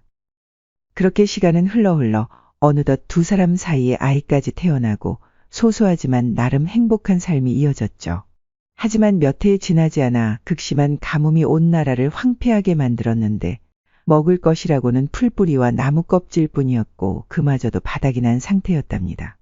스님 부부 역시 가진 재산 모두 바닥난 지 오래이고 식량마저 다 떨어져 이제는 그저 생명이 다하기만을 기다릴 뿐이었죠. 그러던 어느 날 여인이 웬 고깃국을 끓여서 가져오는 것이 아니겠습니까? 아니 부인, 이 시국에 고깃국이 어디서 나셨소? 그러자 아무 말 없이 여인이 머리를 싸매고 있던 천을 풀었는데 여인의 풍성했던 머리카락이 한 올 남김없이 다 깎여나가고 맨살만 하얗게 드러나 있는 것이었습니다. 부인, 머리가 어쩐 일이오? 우리 집에 돈 되는 물건은 이미 다 팔았으니 마지막으로 제가 갖고 있던 이 머리카락을 잘라 내다 팔고 이 고기를 장만해 온 것이니 마지막으로 배불리 먹어나 봅시다. 그렇게 마지막 식사 후에 한 달이 채 못 돼 부부의 아이 또한 여느 아이들과 마찬가지로 배고픔을 이기지 못하고 그만 세상을 떠나버리고 말았답니다. 그렇게 소중한 아이를 땅에 묻은 뒤 여인이 슬픈 눈으로 남편을 바라보며 말했답니다. 우리가 처음 만난 그날 암자에서 우리 아주 행복했었지요. 우리 둘 다 젊고 아름다웠으며 생기가 넘쳤었는데 하지만 지금은 나도 당신도 가죽과 뼈만 남아 산송장이나 다름없는 몰골이 되어 마지막 갈 날만 기다리고 있으니 인생이 무상합니다 그려. 여보, 이제 우리 그만 헤어져서 각자의 길을 갑시다. 더는 내 몸뚱이가 흉해져 가는 꼴을 당신에게 보이고 싶지 않습니다.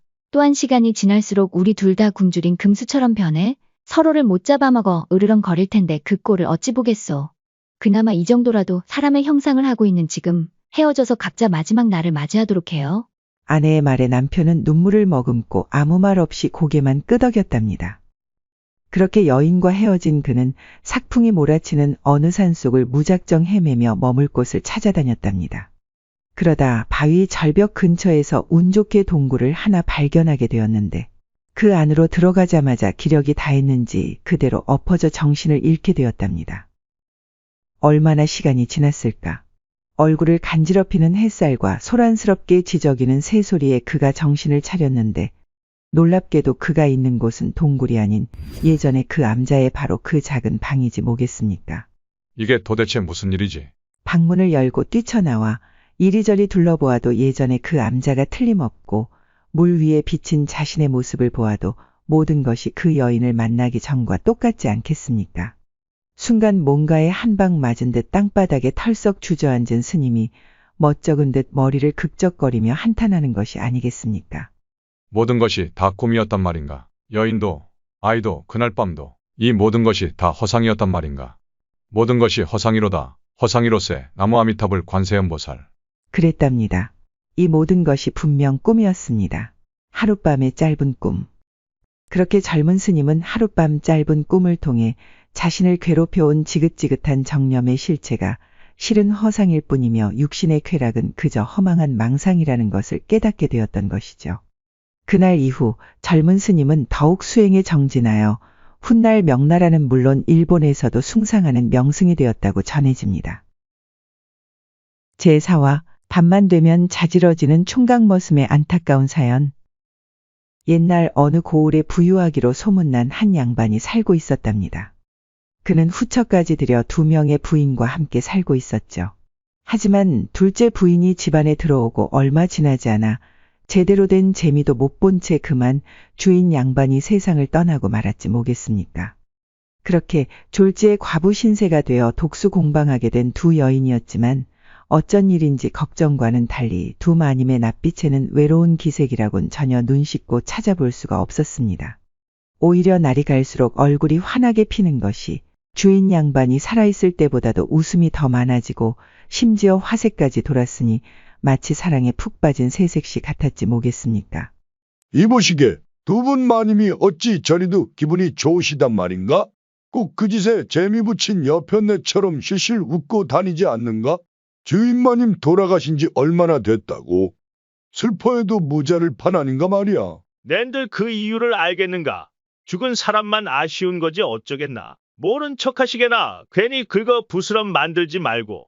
주위의 시선도 아랑곳하지 않고 두 여인이 그리도 행복해하는 이유는 따로 있었는데요. 다름 아닌 돌쇠 녀석 때문이었답니다. 돌쇠는 어려서부터 양반집에서 허드렛 일을 도맡아 해오던 총각 머슴으로 떡 벌어진 어깨에 온갖 굳은 일로 단련된 구릿빛 근육하며 특히 실한 거시기로 고을 아낙네들 모두가 한 번이라도 안겨보고 싶어 호시탐탐 기회를 엿보며 군침을 흘리는 녀석이었답니다.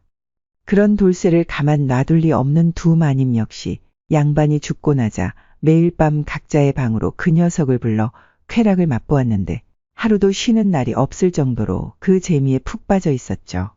영감한테서 맛보지 못한 것을 내가 느끼게 해주니 지금 죽어도 여한이 없겠구나. 부자면 못하겠느냐. 이런 맛이 없거늘. 내가 돌쇠 내놈 덕에 사느니라. 어서 더 꼭 안아보거라. 갈비뼈가 으스러지도록. 큰 마님 덕에 쇳내 자지러지겠구먼요. 역시 젊어서 그런지 이놈이 지치지도 않는구나. 내일은 술과 고기로 몸보신 시켜줄 테니 절대 멈추지 말거라. 어서 달리거라. 술과 고기보다는 작은 마님이 제 몸에 보약이구먼요. 호호호호, 이 녀석 말도 참 능글맞게 잘하는구나. 이렇게 매일 밤 2명의 마님을 상대하면서 돌쇠 역시 나름 만족스러운 일상을 보내고 있었습니다. 하지만 과유불급이라고 했나요? 이런 격한 날들이 몇 달째 계속되자 돌쇠의 기력은 점점 달리고 그 다부지던 몸도 앙상하게 말라 뼈가 도드라져 보일 정도였답니다. 심지어 거시기의 힘도 잘 들어가지 않았으니 돌쇠는 점점 걱정이 되기 시작하였답니다. 어미 힘든 것, 좋은 것도 하루 이틀이지 이러다가 제명에 죽돌 못하겠구먼. 병강세가 온다고 해도 매일 밤 요렇게럼 두 여인을 상대하다가는 결국에 사달이 날 것이야. 그러던 어느 날이었습니다. 여느 날과 다름없이 밤새도록 두 마님을 상대한 돌쇠가 동이 트자마자 쉴 틈도 없이 지친 몸을 이끌고 땔감을 구하러 산으로 가게 되었답니다. 얼마쯤 가다 보니 우거진 나무 사이로 하얀 연기가 피어오르는데 그 모습이 마치 자신을 오라 유혹하는 듯하니 돌쇠는 자기도 모르게 그 연기가 나는 곳으로 걸어가게 되었답니다. 잠시 후 연기가 나는 곳에 도착해 보니 전에는 보지 못했던 자그마한 암자 하나가 보이는 것이었습니다. 얼라리요? 매번 나무하러 갈 때만 해도 못 보던 암잔디. 뭔 일이래? 그렇게 돌쇠가 뻥진 모습으로 암자에 들어서니 늙은 노승이 툇마루에 앉아 한가로이 차를 마시고 있었는데 그 모습이 마치 신령이 환생한 듯하니 돌쇠는 연신 눈만 끔뻑끔뻑하며 두리번거릴 뿐이었죠. 내가 기가 허해져서 그런가? 지금 이게 생시여 꿈이여? 그런 돌쇠의 모습을 본 스님이 손짓하며 말했답니다. 처사님, 이리와 차나 한잔하면서 잠시 쉬어가시오. 어서 이리와 앉으시오. 스님의 나긋하고 메아리치는 목소리에 홀린 듯 돌쇠는 스르륵 이미 자기도 모르게 암자 툇마루에 한 자리 차지하고 앉았답니다. 그렇게 스님이 내어주는 차를 한 잔 마시니 온몸이 나른해지고 아늑한 느낌마저 드는 것이 간밤의 피로는 온데간데 없고 몸이 가벼워지는 것 같았답니다. 차 맛이 어떠하신지요, 처사님? 아이고, 미천한 제가 차 맛을 어찌 알겠어요. 향이 좋아서 그냥 취하는 것 같구먼요. 벌써 차 맛을 익히셨네요. 그러면 된 겁니다. 그러더니 잠시 돌쇠의 모습을 위아래로 훑어보던 스님이 말했답니다. 그런데 말입니다, 처사님. 말끝을 흐리는 스님의 눈치를 보던 돌쇠가 조심스럽게 물었습니다. 왜 그런데요, 스님? 실은 처사님이 여기 들어올 때부터 유심히 살펴보고 있었는데. 왜 그런데요? 제 얼굴에 뭐가 묻었남요? 그런 게 아니라 처사님 안색이 매우 좋지 않습니다, 그려. 필시 무슨 일이 있는 것 같은데 신뢰가 되지 않는다면 소승에게 근자에 있었던 일을 소상히 말씀해 보시지 않겠소? 스님의 말에 잠깐 뜸을 들이던 돌쇠가 잠시 후 스님에게 그동안에 있었던 일을 자세히 털어놓기 시작했답니다. 그런 일이 있었군요. 처사님의 이야기를 듣고 보니 아무래도 못된 마구니가 지금 장난을 치고 있는 듯합니다. 지금처럼 계속하다가는 까딱하면 처사님의 목숨까지 앗아갈 녀석인 것 같구려. 마구니에다 목숨이라고쇼? 아이고 스님, 제 나이 이제 겨우 23살이구먼요. 제발 좀 살려주셔요. 제발. 깜짝 놀란 돌쇠가 안절부절 못하더니 연신절을 하며 살려달라 부탁하자 스님이 그를 진정시키며 차근차근 말하였답니다. 처사님, 오늘 밤은 원래 늘 해오던 대로 차례차례 두 마님을 상대하십시오. 단, 평상시보다 더 격렬하게 상대해야 합니다. 두 마님이 정신을 못 차릴 정도로. 그리고 녹초가 돼 정신을 못 차릴 때 두 마님의 음부에서 탈락한 음모를 몰래 한 가닥씩 챙겨두십시오. 그리고 내일 그것을 나에게 가져오면 처사님의 살 방도를 제가 알려드리리다. 꼭 내가 시킨 대로 하셔야 합니다. 아시겠지요? 두 마님의 터럭만 가져오면 되는 거죠? 그렇소. 하지만 절대 대충대충 해서는 아니 돼요. 아주 격렬하게 최선을 다해서 해야 합니다. 그래야 강제로 뽑지 않고도 터럭이 자연스레 탈락이 될 것이오. 자칫 강제로 뽑았다 마구니가 눈치채게 되면 처사님이 해를 당할 수도 있으니 부디 명심하시기 바랍니다. 알겠구먼요. 스님이 시킨 대로 하겠구먼요. 그럼 부디 조심해서 거사를 치르시기 바랍니다. 그렇게 산에서 내려온 돌쇠는 스님의 당부를 머릿속에 되뇌이며 밤이 깊어지기를 기다렸습니다. 이윽고 밤이 되자 돌쇠는 마음을 굳게 먹고 두 마님의 방을 번갈아 찾아가 상대하기 시작했습니다. 평상시와 다른 돌쇠의 격렬한 몸놀림에 두 마님 모두 자지러지기 시작하였는데 온 집안이 떠들썩할 정도였죠. 아니, 돌쇠야 오늘은 유난히 더 좋구나. 오늘 무슨 날이더냐? 큰 마님, 그냥 즐기셔요. 돌쇠야, 오늘 너무 색다르구나. 작은 마님, 말 달립니다요. 그렇게 두 마님을 녹초로 만든 돌쇠는 슬그머니 눈치를 보다 방 안에 떨어진 큰 마님과 작은 마님의 음모를 몰래 챙겨 동이 트기만을 기다리고 있었답니다. 원매, 오늘따라 시간이 우째 이리 안 간랴? 미치고 팔짝 뛰겠구먼. 이윽고 닭 우는 소리가 들리자 돌쇠는 누가 볼세라 주위를 살피며 몰래 어제의 산속 암자를 다시 찾아갔답니다. 스님, 여기 두 마님의 터럭이구먼요. 이건 큰 마님 거, 이건 작은 마님 거. 처사님, 밤새 고생하셨소. 무사하니 다행이요. 그럼 이제 시작해 보십시다. 그러더니 스님이 음모 두 가닥을 각각 부적 위에 올려놓고 이내 악기를 퇴치하는 주문을 외우기 시작하였답니다. 나마 사만타 와지라남 짠다 마하루시아나 스포타여 훔뜨라 탐맘. 나마 사만타 와지라남 짠다 마하루시아나 스포타여 훔뜨라 탐맘. 무슨 말인지 모를 주문을 수없이 반복하자 얼마 지나지 않아 한쪽의 음모가 꿈틀꿈틀하더니 기괴하게 생긴 벌레로 변하는 것이 아니겠습니까? 스님, 징그러운 벌레로 변했구먼요. 그러면 그렇지. 이게 작은 마님의 음모가 맞지요, 처사님? 깜짝 놀란 돌쇠에게 스님이 물었답니다. 맞구먼요. 작은 마님 거시기 털이구먼요. 소승의 생각이 틀리지 않았습니다, 그려? 처사님 이제부터 잘 들으셔야 합니다. 주문을 외우는 소리에 털이 기괴한 벌레로 변한 것은 그것의 주인이 사람이 아니라는 말입니다. 얼라리요? 뭔 말이 돼요? 그러니까 처사님이 매일 밤 상대한 둘째 마님은 사람이 아니라 사람을 홀려 기력만 쪽쪽 빨아먹는 요물이란 말이외다. 즉 마구니를 매일 밤 상대하신 것이란 말이오. 또한 지금 보고 있는 이 기이한 벌레 또한 요물의 수염으로 둘째 마님의 거시기는 바로 요물의 입이지요. 입이라고쇼? 둘째 마님의 그곳이 요물의 입이라니. 이 말이 다 뭔 말이 돼요? 아직도 확신이 안 오신다면 지금까지의 일을 잘 생각해 보시면 될 것입니다. 돌이켜보면 주인 대감이 돌아가신 것도 그 둘째 마님을 집안으로 들인 후부터가 아니었소. 돌쇠가 가만히 생각해 보니 그 말이 딱 들어맞는 것이 아니겠습니까? 평소 아무 병도 없이 건강하던 주인 대감이 후처를 들인 다음부터 갑자기 시름시름 앓기 시작해서는 결국 세상을 떠났으니 그 시기가 묘하게 맞아 떨어지는 것이 아니겠습니까? 그러고 본 게 맞구먼요. 영감마님이 얼마나 건강했는지는 동네 사람들이 다 알죠. 다들 놀랬다니까요. 그렇게 급사할 줄 몰랐으니까. 이 마구니의 이름은 새끼로 주로 남정네들의 양기를 흡수해 힘을 키우는데 아무래도 대대로 부자인 영감의 집안을 시샘에 몰락시키려 한 모양이요. 이렇게 밝혀지지 않았더라면 가문의 대가 끊어지는 것은 물론이고 집안의 남자란 남자의 씨가 다 말라버렸을 것이외다. 이 말을 들은 돌쇠가 순간 다리에 힘이 풀려 풀썩 주저앉더니 겁에 질린 듯 벌벌 떨며 사색이 되자 스님이 다독이며 말했답니다. 이제 걱정하지 않으셔도 됩니다. 소승이 마구니의 정체를 알았으니 퇴치하는 일은 간단하오이다.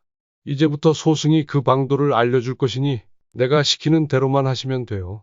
그러더니 염주가 박힌 호리병 하나를 꺼내 돌쇠에게 건네주며 말하였답니다. 이 호리병은 불가에서 퇴마의식에 쓰는 요괴 잡는 구마홀이라는 것이요. 구마오리? 그렇소, 구마홀이. 처사님은 그저 그 마구니 앞에서 이 호리병 뚜껑만 여시면 됩니다. 그러면 이 호리병이 알아서 요물을 처리할 것이요. 참 쉽지요? 꼭 그렇게 할 거구먼요. 내 이놈의 새끼를 그냥. 그렇게 요괴를 잡는 호리병을 얻어온 머슴은 긴장되는 마음을 추스르며 다시 밤이 되기만을 기다렸답니다. 이윽고 밤이 되자 두근거리는 마음을 진정시키며 돌쇠가 둘째 마님의 방으로 들어갔답니다. 아니, 돌쇠야. 오늘은 어인일로 나를 먼저 찾은 것이더냐. 마님, 오늘은 마님이 먼저 땡겼구먼요. 매번 큰 마님 다음에 와서 최선을 다 못하는 것 같아 죄송한 마음이 컸구먼요. 마님, 우선 등잔불부터 먼저 끄고 시작해볼까요? 돌쇠야, 오늘따라 너답지 않게 왜 그러느냐. 다 보이는 것이 좋다고 하지 않았더냐. 평소 하던 대로 불을 밝힌 채로 하자꾸나. 나도 그게 더 흥분된단다. 그것이 말이지요. 오늘따라 이놈의 거시기가 더욱 우뚝 솟아 조금 나쁘끄럽구먼요. 이 녀석 어쩜 이리도 귀여운 것이더냐. 그럼 돌쇠 좋을 대로 하려무나. 그 말에 돌쇠가 등잔불을 껐는데 밝은 달빛 속에 둘째 마님의 모습이 어렴풋이 보이는데 요물이라 생각하니 더욱 소름 끼치는 것이 아니겠습니까? 매일 밤 사랑을 나누던 여인이 사람이 아니라 요물이었다니. 그것도 남자 요물. 매번 저놈의 입에다가 내가 뭔 짓을 한 것이요. 미치고 팔짝 뛸 노릇이 아닌게벼. 끔찍하구먼. 이제 이 호리병만 열면 다 끝나는 것이요. 오늘이 니놈 상 치르는 날인께 각오하더라고. 집중. 돌쇠야, 왜 이리 뜸을 들이는 것이야. 너답지 않게. 어서 와서 나를 안아주려무나. 어서 이리 오거라. 그렇게 음탕한 숨소리를 내며 조금씩 가까이 다가오던 작은 마님이 돌쇠의 거시기를 잡으려 빈틈을 보인 그때 기회를 놓칠세라 돌쇠가 품속에 숨기고 있던 호리병을 꺼내더니 재빨리 병뚜껑을 열어 젖혔답니다. 그 순간 작은 마님의 얼굴이 흉측하게 일그러지는가 싶더니 이내 남자도 여자도 아닌 괴이한 비명소리와 함께 호리병 속으로 쏙하고 빨려 들어가는 것이 아니겠습니까? 그 모습이 어찌나 괴이하였던지 아연실색한 돌쇠가 호리병을 방바닥에 내동댕이 치고는 허겁지겁 방 한 구석으로 몸을 숨겼죠. 얼마나 시간이 지났을까? 한동안 요동치던 호리병이 잠잠해지자 방 한 모퉁이에서 벌벌 떨며 상황이 끝나기만을 기다리던 돌쇠가 호리병을 잡아들고 잽싸게 병뚜껑을 닫았답니다. 돌쇠야, 이 무슨 소란이더냐? 괜찮은 것이더냐? 때마침 방문 밖에서 들려온 큰 마님의 목소리에 돌쇠는 그만 다리에 힘이 풀려 그 자리에 풀썩 주저앉고 말았답니다. 마님, 무서워 죽는 줄 알았구먼요, 마님.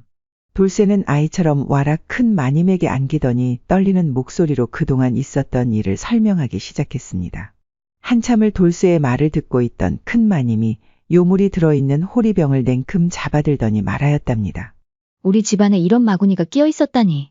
돌쇠 내 녀석 덕분에 가문이 살 수 있었으니 정녕 너는 가문의 은인이구나.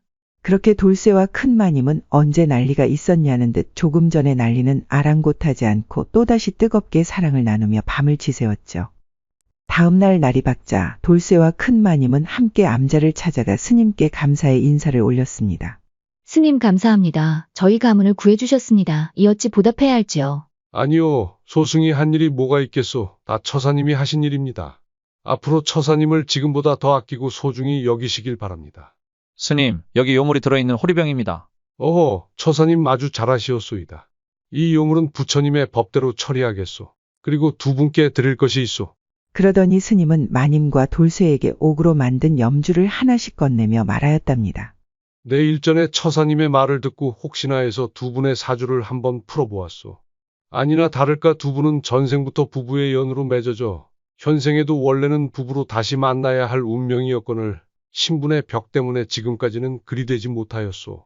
하지만 제가 드린 이 염주를 항시 지니고 다니시면 여느 부부 못지않게 행복한 삶을 사실 수 있을 거외다.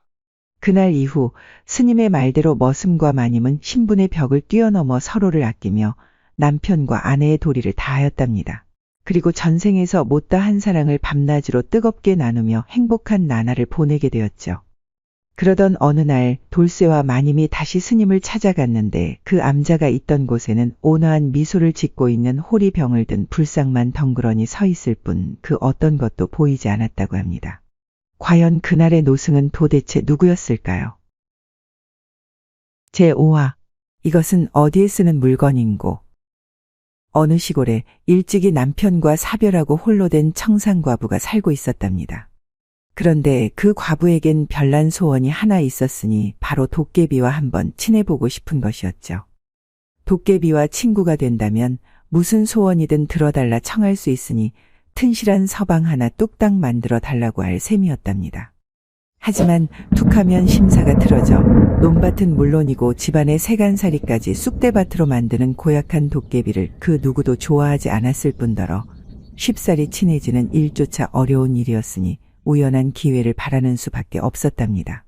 그런 까닭에 매번 밤이면 밤마다 정한수를 떠놓고 기도를 올리며 도깨비와 친해지기 위해 정성을 다하였죠. 비나이다, 비나이다. 천지신명님께 비나이다. 도깨비와 친구가 되고 싶으니 어서 말 좀 전해주시오. 그러던 어느 날 밤이었답니다.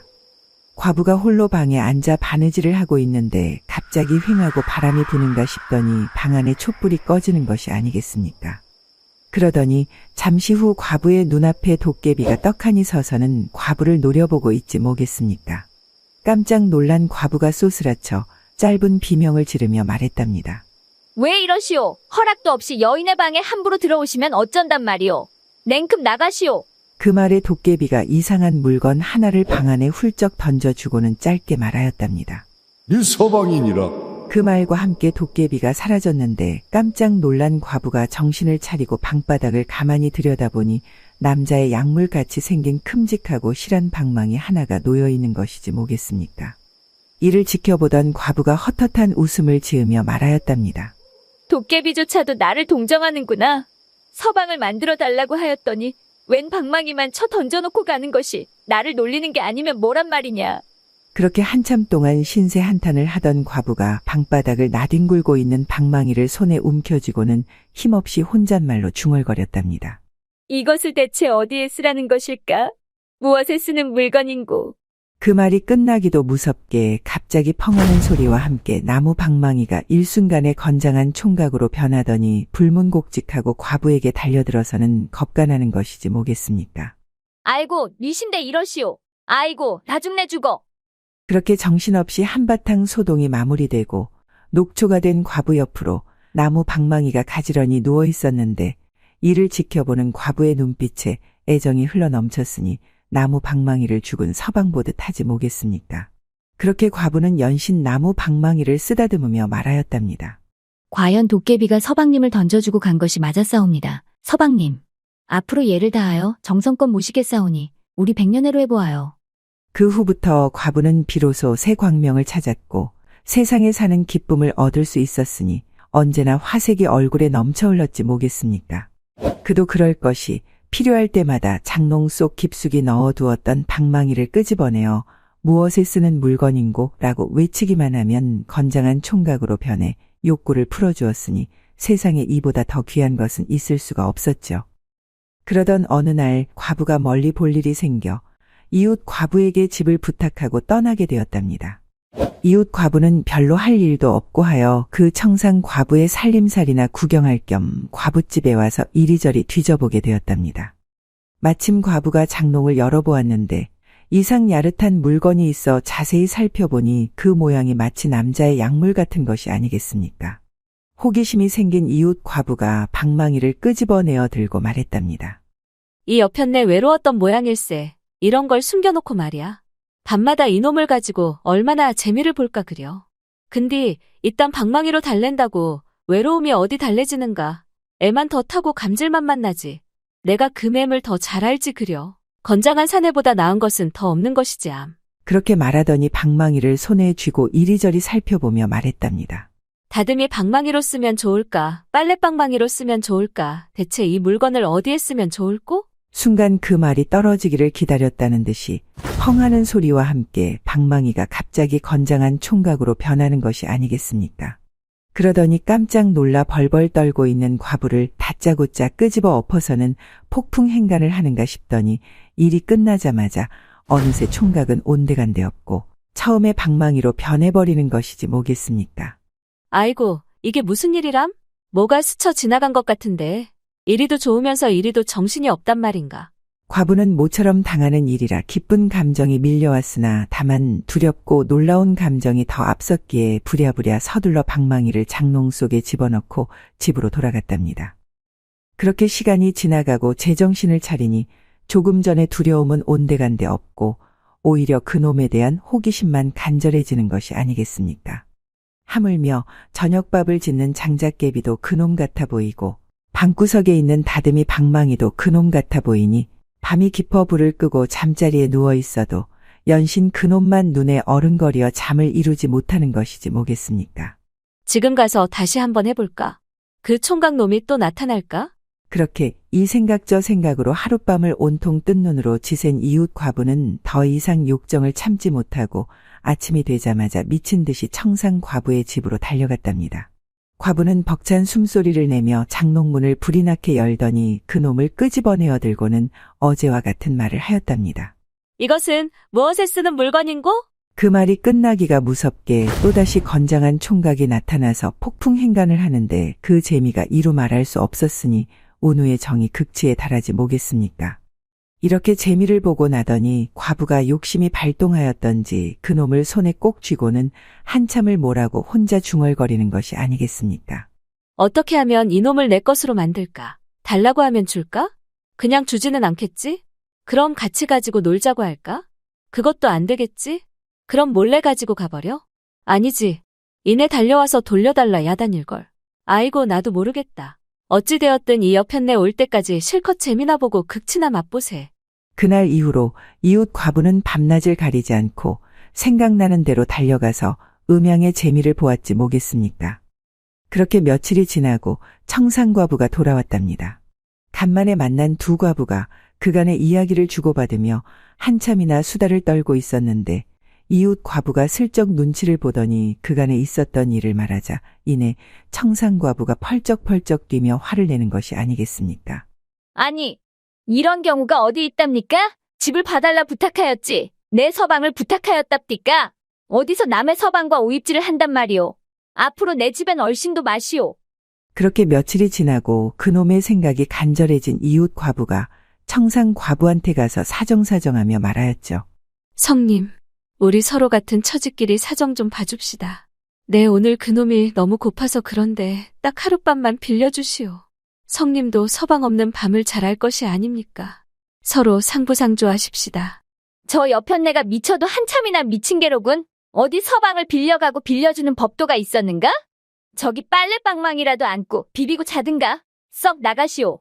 주인 과부가 도저히 부탁을 들어주지 않자 이웃 과부가 끝내 화를 참지 못하고 성깔을 부리며 말했답니다.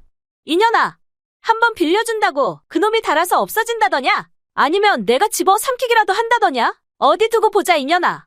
그렇게 두 과부 사이에 좋지 않은 말이 몇 마디 오가더니 이내 대판거리로 싸움이 벌어졌지 뭐겠습니까.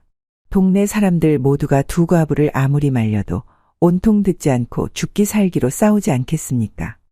결국 얼마 뒤 이 괴이한 소문은 그 고을사또의 귀에까지 들어가게 되었답니다.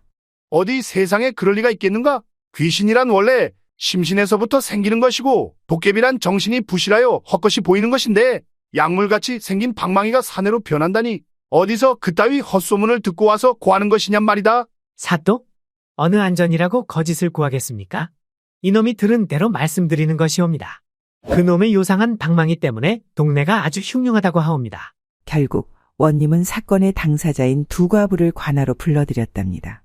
그러니까 너희가 요상하게 생긴 이놈 때문에 싸웠다는 것이 사실이더냐? 네, 맞사옵니다. 네, 맞사옵니다. 그렇게 한동안 두 과부에게 그간의 자초지종을 듣고 있던 사또가 얼척이 없다는 듯 헛웃음을 치며 말하였답니다. 인연들이 여기가 어디라고 허풍을 떠는 것이야, 허풍을. 대관절 이 약물같이 생긴 나무 방망이가 장정이 된다니 그 무슨 궤변이라고 계속 짓거리는 것이더냐? 곤장을 맞아야 정신을 차리겠느냐? 아니옵니다, 나리. 이 방망이가 바로 그 증거이옵니다. 절대 허풍이 아니옵니다. 그럼 이리 한번 가져와 보거라. 이딴 게 뭐가 증거란 말인지 허허참. 과부가 갖다 바친 그 물건을 손에 쥐고 사또가 이리저리 살펴보기 시작했답니다. 모양은 틀림없이 소문으로 듣던 대로 약물의 형상을 하고 있었으나 이 물건이 사람으로 변한다는 사실은 도무지 이해가 되질 않았죠. 한참을 이리저리 살펴보던 사또가 하도 궁금하고 답답했던 나머지 혼잣말로 중얼거렸지 뭐겠습니까. 이것이 대체 뭐라고 그리들 싸우고 난리란 말인가? 도대체 무엇에 쓰는 물건인고? 아뿔싸. 사또의 말이 제 입에서 끝나기도 전에 순간 그 약물 같은 방망이가 건장한 총각으로 변해 다짜고짜 사모관대를 하고 동원에 높이 앉아있는 사또에게 달려드는 것이 아니겠습니까? 황소만한 건장한 총각이 달려드니 사또가 사내라고는 하나 그 힘을 당해내지 못할 노릇이었답니다. 그렇게 여러 사람이 보는 가운데서 사또를 행간한 총각은 일이 끝나자 다시 원래의 약물로 돌아가 버리는 것이지 뭐겠습니까? 순식간에 당한 언님은 한편으로는 놀랍고 창피하기도 한 것이 이 상황을 어찌 받아들여야 할지 몰라 갈팡질팡하는 것도 잠시 이내 치사하고 괘씸한 감정에 휩싸여선 분이 머리끝까지 오른 듯 노기를 띤 얼굴로 말하였답니다. 이 요물을 당장 불에 태워버리시오 당장. 뭐하시오? 어서 불을 지피시오. 사또의 불호령에 포졸들이 관아뜰에 모닥불을 지피고선 요상한 나무 방망이를 불길 속으로 휙 하고 집어 던졌는데 웬일인지 그 요물이 한참이 지나서도 타지도 않고 녹지도 않는 것이 아니겠습니까? 사또나리, 이 요물이 끄덕없사옵니다. 어찌하옵갑시오? 솥에 넣고 삶아버리거라. 사또의 명대로 다시 끄집어내어 펄펄 끓는 물에 넣었으나 마찬가지로 한참이 지나도 삶아지지도 않고 익지도 않는 것이지 뭐겠습니까? 나리, 이 요물이 여전히 끄떡없이 그대로인데 어찌할까요? 톱으로 잘라 산산조각 내어버리거라. 아주 잘게 베어버리거라. 이를 지켜보다 못한 청산과부가 포졸들을 뿌리치고 약물을 덥석 빼앗더니 엎드려 눈물로 사정하며 말하였답니다. 사또 나리, 어찌 이리 제 서방을 괴롭히시옵니까? 비록 요물이라 사람의 인지상정을 몰라 방자한 짓을 하였기로써니 어찌 이리도 잔인하시옵니까? 절대 악의가 있어 그런 것이 아니옵니다. 제가 과부가 된 후로 긴 시간 천지신명께 정성을 들여 어렵게 얻은 서방을 이리 죽이려 하신다면 천벌을 받을 것이옵니다. 또한 오늘 일이 부르지 않으셨더라면 이런 일도 없지 않았겠나이까. 부디 서방의 무례함을 용서하시고 그만 풀어주시지요. 제가 앞으로 천지분간을 잘 가르쳐 다시는 이런 일이 없게 하겠나이다.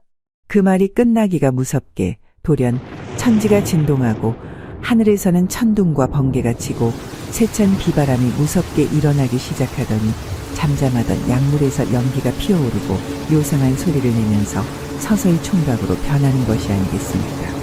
이에 사람들이 깜짝 놀라 웅성거리기 시작하는데 총각이 사또 앞에 다가가 무릎을 꿇고 말하기 시작하는 것이었습니다. 나리, 저는 천지신명의 명을 받은 도깨비의 기운으로 태어난 요물이옵니다. 하여 도깨비같이 천지분간을 못하여 조금 전과 같은 무례를 저질렀나이다. 하오나 이 모든 것이 천지신명님의 신령스런 힘의 일부이니 사또께서는 저에게 당한 것이 아닌 천지신명님의 은총을 받으신 것이옵니다. 오늘부터 저는 저 여인의 서방으로 다시는 사고를 치지 않고 살아갈 것이니 노기를 푸옵소서. 또 한 가지 예언컨대 나리가 다스리는 이 고을과 나리의 후손들은 대대손손 번창하고 부유하게 살 것이옵니다. 그 말에 사또는 하는 수 없이 모든 것을 단념하고 말하였답니다. 시절이 수상하니 조물주께서 너희를 가엾이 여겨 이런 물건을 내려주었나 보구나. 사내란 사내들은 전쟁터에 끌려나가 모두 죽고 고을에 과부만 수두룩하니 아이 울음소리 들은 지가 온 몇 년인고. 거기에 흉년까지 들어 배골르니가 수두룩하니 천지신명께서 우리에게 보물을 내려주신 게로구나. 그렇게 한동안 생각에 잠겨있던 사또가 과부에게 말하였답니다. 너는 잘 듣거라. 내가 이 요물을 돌려주는 대신 너는 이 고을 서방 없는 과부들 모두에게 이 신물을 나누어 주어야 한다. 절대 독차지하여서는 아니 된다. 이제부터 그 신물은 너의 것이 아닌 모두의 것이니라. 그게 신물을 너에게 돌려주는 조건이니라. 그리하겠느냐? 사또의 뜬금없는 제안에 잠시 망설이던 과부도 그 조건을 흔쾌히 수락하며 말하였답니다. 알겠나이다. 과부가 된 것이 어찌 저만의 슬픔이겠나이까. 이 고을 모든 여인네들의 아픔인 것을 사또의 분부대로 고을 모든 이들과 나누어 쓰도록 하겠나이다. 그 말에 구경 왔던 동네 아낙네들이 기뻐하며 사또에게 엎드려 절하니 이보다 더한 판결이 없었지 뭐겠습니까.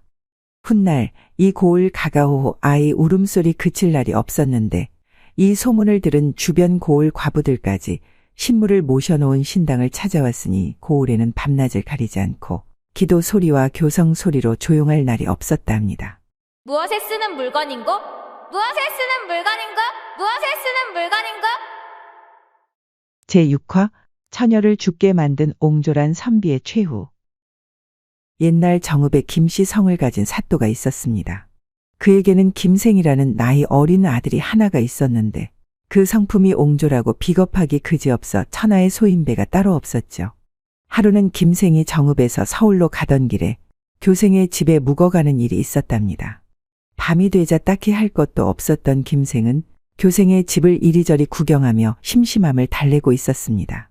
때마침 그가 묵는 방 건너편 창으로 불빛이 아른아른 내비치고 있었는데 왠지 모를 호기심이 발동하는 것이 아니겠습니까? 그 순간 귀신에게 홀린 듯 김생이 건너방 창에 몰래 다가가 손가락에 침을 묻히고선 창에 구멍을 뚫더니 음흉하게 방 안을 들여다보는 것이 아니겠습니까?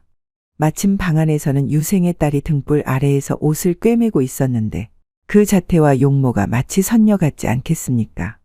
넋을 잃고 지켜보던 김생이 잠옷 흥분하기 시작하더니 음심이 극에 달한 듯 부풀어 오른 바지끄덩이만 움켜쥐고 어쩔 줄 몰라 하는 것이 아니겠습니까?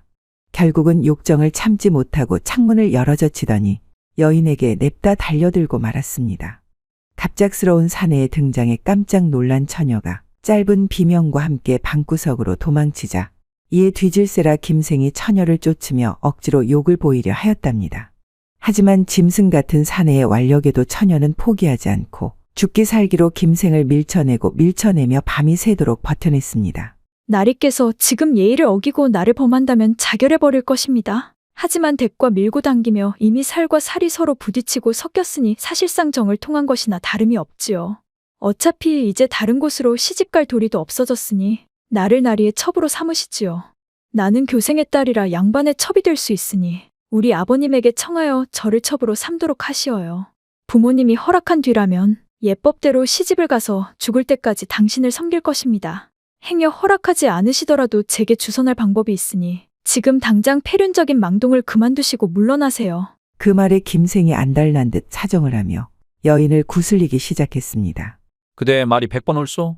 허나 내 지금 당장 이 부풀어 오른 이놈이라도 가라앉히고 자니 급한 불이라도 끈 뒤에 그대 아버님께 청하도록 하겠소. 그리하십시다. 그러자 여인은 개수작 부리지 말라는 듯 정색을 하며 김생을 사납게 몰아붙이며 말하였답니다. 부모님이 허락하기 전에 몰래 상종하는 것은 제가 차마할 수 없는 짓입니다. 나리께서 저를 예법에 따라 데려가지 않고 억지로 범하려 하신다면 지금 이곳에서 인연의 목을 찔러 피를 나리 앞에 뿌리고 죽어버릴 것이니 당장 허락을 받고 오시지요. 김생은 여인의 완강한 고집을 꺾기 어렵다는 것을 깨닫고 이내 흥분을 가라앉히고 말하였답니다. 낭자 진정하시오. 내 그리할 테니 내가 아버님께 허락을 구하면 될 것이 아니오. 오늘은 이쯤에서 그만하십시다. 일단 주무시도록 하시오. 다음 날이 되자 김생은 아침 일찍이 허락을 청하려 여인의 부모님을 찾아갔으나 막상 얼굴을 마주하니 도저히 입이 떨어지질 않는 것이 아니겠습니까? 한참을 우물쭈물 거리던 김생은 끝내 입도 뻥긋하지 못한 채 그 길로 서울로 도망치듯 가게 되었답니다. 그렇게 며칠이 지나고 볼일을 마친 김생은 정읍으로 돌아가는 길에 교생의 집에서 다시 하루를 묵어가기로 하였습니다. 그런데 집버릇 어디 가겠습니까? 밤이 되자 김생은 또다시 처녀의 방에 몰래 들어가서는 그녀를 범하려 하는 것이 아니겠습니까? 하지만 그녀는 이전과 다름없이 완강하게 필사적으로 그를 뿌리치며 말했습니다. 나리는 어째서 저희 아버님께 허락을 청하지도 않으시면서 저에게 이런 무례한 행동을 계속하시는 겁니까? 지난번에는 말씀을 드리려고 하였소. 근데 갑자기 부끄러움이 밀려와 차마 입을 열지 못하였지 않겠소? 내일은 기필코 허락을 구할 것이니 나를 믿고 어서 이리 와보시오. 어서. 아니 되옵니다. 당장이라도 허락을 구한 연후에 저를 안으십시오. 그전엔 절대 아니 되옵니다. 그렇게 김생과 처녀의 밀고 당기는 지루한 싸움은 밤새 계속되었답니다. 결국 김생은 뜬 눈으로 밤을 지새운 채 여인의 방에서 빠져나오고 말았지 뭐겠습니까? 다음 날 아침이 되어 그녀의 아버지를 다시 찾아간 김생은 순간 꿀먹은 벙어리가 되어 또다시 아무 말도 못한 채 정읍으로 돌아오고 말았습니다. 허락을 구하지도 못한 채 말이죠. 그렇게 며칠이 지나고 어떻게든 교생의 딸을 품고 싶었던 김생은 이런저런 핑계를 대어 아버지에게 서울에 가기를 청했습니다. 그렇게 또다시 서울로 가게 된 김생은 이번에도 어김없이 교생의 집에서 묵어가게 되었습니다. 어둠이 내리고 깊은 밤이 되자 당연하다는 듯 또다시 그녀의 방에 몰래 들어온 김생을 본 여인이 따지듯이 말했죠. 저희 아버님께서는 나리와 제가 이렇게 만나는 것은 꿈에도 모르십니다. 더욱이 얼마 전 어떤 사람과 이미 정혼하였으니 나리께선 이를 어찌하실 것입니까? 이 말을 듣고 김생이 흠칫 놀라며 말하였습니다. 정혼이라니요? 그렇다면 내일은 내가 꼭 말씀드리겠소. 그렇게 말하고는 잠시 뭔가를 생각하더니 여인에게 오히려 따지듯 묻는 것이 아니겠습니까? 아니 그러면 그냥 그대가 아버님께 말씀드릴 수도 있는 일이 아니었소. 일이 그 지경이 되도록 뭐 한다고 당신은 아버님께 말씀을 드리지 못했단 말이오? 김생의 어이없는 말에 여인이 한숨을 푹 내쉬며 말했습니다. 지금까지도 저를 첩으로 데려간다는 말조차 감히 입 밖으로 꺼내지도 못한 나리께서 하실 말씀은 아니지 않습니까? 사내가 지켜야 할 법도는 다하지 않고 이렇게 매번 강제로 저를 범하려는 생각만 하시니 한심하기 짝이 없습니다. 남자인 나리께서도 감히 내뱉지 못하는 말을 여자인 제가 어찌 차마 아버님께 할 수 있었겠습니까? 가슴이 찢어지옵니다. 결국은 제가 죽는 수밖에 없는 것이겠지요. 여인의 뼈를 때리는 말에 김생이 뒷걸음질 치며 말했습니다. 알겠소, 알겠소. 약속하리다. 내일은 반드시 말씀드릴 테니 진정하고 일단 주무시오. 김생은 이번만은 꼭 말씀을 드리겠다 굳게 약속하고 방 안을 나왔습니다. 다음 날 아침이 되어 그녀의 아버지를 찾아간 김생은 이번에도 아니나 다를까 부끄러움에 얼굴이 붉어지더니 끝내 감히 말하지 못하고는 냉큼 서울로 떠나버리는 게 아니겠습니까? 그렇게 며칠이 지나고 서울에서 정읍으로 돌아가던 김생은 이제는 익숙한 듯 교생의 집에 이르러 하루를 또 묵어가게 되었죠. 언제나 그랬듯 밤이 되자 그녀를 찾아간 김생을 그녀가 또다시 거절하며 말하였답니다. 일이 급박하게 돌아가고 있사옵니다. 지금 이 시기를 놓치고 계획을 세우지 않으면 돌이킬 수 없으니 꼭 허락을 청하시어요. 그렇지 않으면 저는 죽어버릴 것입니다. 하지만 다음 날 역시 김생은 여전히 말하지 못한 채 정읍으로 돌아가 버리고 말았답니다. 그렇게 정읍으로 돌아온 지 며칠이 지나자 교생의 딸에게 중독이라도 된 듯 김생은 그녀를 품지 않고는 못 살 것만 같은 생각이 들어 다시 서울로 가고자 하였습니다. 하지만 아들의 이유 없는 잦은 서울 출타에 수상함을 느낀 김생의 아버지가 노하여 꾸짖는 것이었습니다. 아니 이놈아, 너는 관아에도 있지 않고 서울 집에도 있지 않으면서 천리 먼 길을 돌아다니며 평생을 살려는 것이더냐? 내가 역마살이 낀 것이 아니라면 필시 미쳐버린 것이 분명하구나. 앞으로 서울 갈 생각은 꿈에도 꾸지 말거라, 알겠느냐? 부친의 말에 하늘이 무너지기라도 한 듯 펑펑 울며 김생이 애원하며 말했습니다. 아버님, 아니 되옵니다. 지금 당장 서울에 가야 할 일이 있는데 서울을 못 가게 하시면 제가 말라 죽사옵니다. 아버님, 당장 가야 할 곳이 있사옵니다. 이놈이 그래도 내 허락 없이 관아를 한 발짝이라도 벗어날 시에는 말라 죽기 전에 예비한테 먼저 맞아 죽을 것이야, 명심하거라. 그날 이후 관아에 꽁꽁 발이 묶인 김생은 하루하루 애만 태우다 10여 일도 채 못돼 식음을 전폐하는가 싶더니 어느새 문을 들락날락 거리며 말도 횡설수설하고 이윽고 정신줄을 놓아버리는 것이 아니겠습니까? 이를 지켜보다 못한 김생의 아버지가 아들을 막을 수가 없음을 깨닫고 마침내 김생이 서울로 가는 것을 허락해 주었답니다. 그 즉시 김생이 다시 교생의 집에 이르러서 보니 상복을 입은 교생이 마중을 나오는 것이 아니겠습니까? 김생이 깜짝 놀라 그 까닭을 물으니 교생이 비통해하며 말하는 것이었습니다. 내게 어여쁜 딸이 하나 있었는데 시집갈 나이가 되었지요. 그런데 정혼한 나를 며칠 남겨두지 않고 갑자기 자결하지 않았겠습니까? 도무지 무슨 영문인지 알 길이 없으니 슬퍼서 무슨 말을 해야 할지 모르겠습니다. 김생이 그 말을 듣고서는 교생의 팔을 잡고 자기도 모르게 목을 놓아 통곡을 하자 교생이 괴이하게 여겨 물었습니다. 내 딸이 죽었는데 당신이 어째서 곡을 하시는 것이오? 한동안 크게 통곡하던 김생이 교생의 물음에 눈물을 거두고 그 일에 자초지종을 말하기 시작했습니다. 한참이나 김생의 말을 듣고 있던 교생이 모든 사실을 알고는 화가 머리까지 치솟아 김생의 멱살을 움켜잡고는 말했답니다. 내 이놈, 내 딸을 죽인 것이 바로 내 녀석이었구나. 내 놈이 미리 나에게 한마디라도 했더라면 내 딸은 죽지 않았을 것이 아니더냐. 어째서 그 말을 우리 딸이 죽기 전에 말하지 않고 죽은 뒤에야 하는 것이더냐. 너는 진정 나의 원수이니라. 내 너를 죽여 딸의 넋을 달랠 것이야. 죽어라 이놈. 교생이 흥분하여 팔을 휘두르며 마구잡이로 김생을 때리니 김생은 걸음아 날 살려라 그대로 집을 뛰쳐나와 말을 타고 급히 도망쳐 겨우 화를 면할 수 있었더랬습니다. 그런데 얼마 지나지 않아 김생 역시 정신줄을 놓더니 어느 날 밤 스스로 목을 그어 자결하였는데 집안 사람들 모두 이 일을 쉬쉬하며 말하기를 꺼렸으니 그의 죽음과 관련된 수많은 풍문이 떠돌기 시작하였답니다. 내가 말일세 그날도 똑똑히 보았단 말일세. 사또 아들이 말이야 그날 밤에도 허공에다 대고 뭐라고 짓거리는 걸 말일세. 매일 밤 그러더란 말이지. 아니 글쎄 뭔 말을 하든가 그래. 매번 똑같은 말을 반복하는데 이렇게 말하더군. 내가 이번에는 아버님께 꼭 허락을 청할 것이니 믿어주시오. 낭자. 이렇게 말일세. 그러더니 그날 밤에는 그 사달이 난 게 아니냐 말일세. 예끼 이 사람아, 정신줄 놓은 사람이 무슨 말이든 못하겠나? 혹시 모르지? 처녀 귀신한테 홀려서 그랬는지 신경 끄고 어서 술이나 들게나.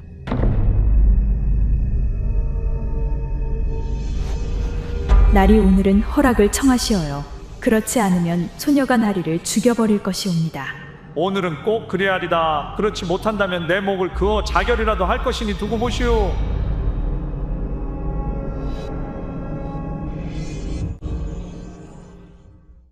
제7화 이 여인이 너의 아내인가. 어느 마을에 정직하고 마음씨 착한 선비가 살았답니다. 하루는 친척 집에 갈 일이 있어 그의 부인과 함께 산길을 가고 있었는데 그의 부인이 경사진 언덕을 오르다 그만 발을 헛디뎌 길 옆 연못에 빠지고 말았지 뭐겠습니까. 서방님, 살려주시오. 어푸어푸. 선비는 온몸을 던져 물속에 빠진 부인을 구하려 하였지만 어느새 아내의 모습이 보이지 않는 것이었답니다. 부인. 그렇게 졸지에 부인을 잃은 선비는 연못가에서 땅을 치며 펑펑 울고 있었죠. 그 순간 연못에서 희뿌연 연무가 피어오르더니 백발을 길게 늘어뜨린 산신령이 나타났지 뭐겠습니까. 그러더니 대뜸 애띠고 어여쁜 어린 여종을 보여주며 말하는 것이었습니다. 이 여자가 내 부인이냐? 정직한 선비가 말하였답니다. 아니옵니다. 저의 아내는 양반댁 자제이옵니다. 그 말에 신령이 곧바로 일패기생을 보여주며 말하였죠. 그럼 이 여자가 내 부인이냐?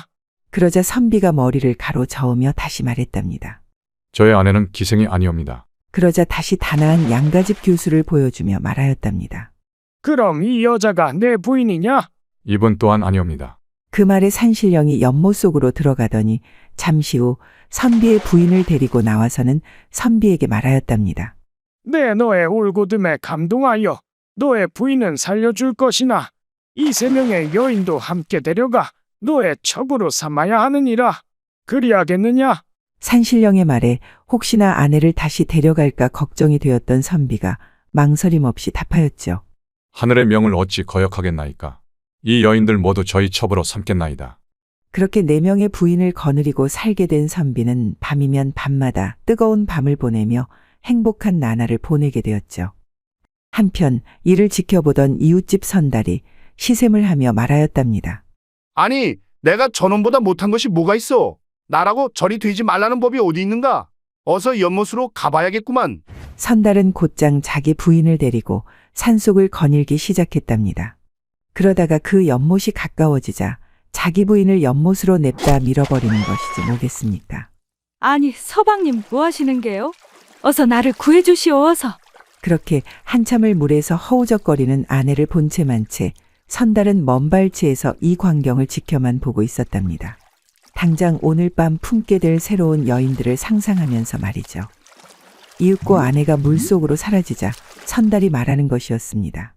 부인, 당신이 우리 마을 최고의 미색이라고는 하나 맛있는 것도 자꾸 먹으면 질리는 법이 아니겠소. 잠시 후 어차피 살아날 것이니 서방위한다 생각하시고 조금만 참으시구랴. 그렇게 선달은 산신령이 어서 빨리 예쁜 여자들을 데리고 나오기만을 손꼽아 기다리고 있었답니다. 이윽고 얼마 뒤 연못 위로 희뿌연 연무가 끼더니 백발을 한 노인이 나타났는데 과연 산신령이 아니겠습니까? 이에 올 것이 왔다고 생각한 선달이 넙죽 엎드려 큰절을 하며 말하였죠. 신령님, 이곳을 지나다 실수로 저희 아내가 연못에 빠졌나이다. 제발 살려주십시오. 그 말에 산신령이 만면에 흐뭇한 미소를 지은 채 아무 말 없이 바지춤만 연신 끌어올리는 것이 아니겠습니까? 이에 선달이 다시 한번 아내를 살려달라 말하자 산신령이 물속에서 알몸이 된 아내를 꺼내와서는 말하였답니다.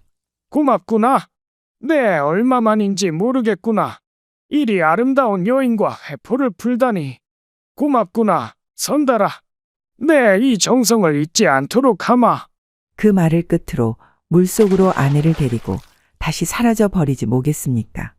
이에 일이 잘못된 것을 알아차린 선달이 연못에 뛰어들었으나 물속을 아무리 뒤져도 아내의 모습은 온데간데 없었답니다.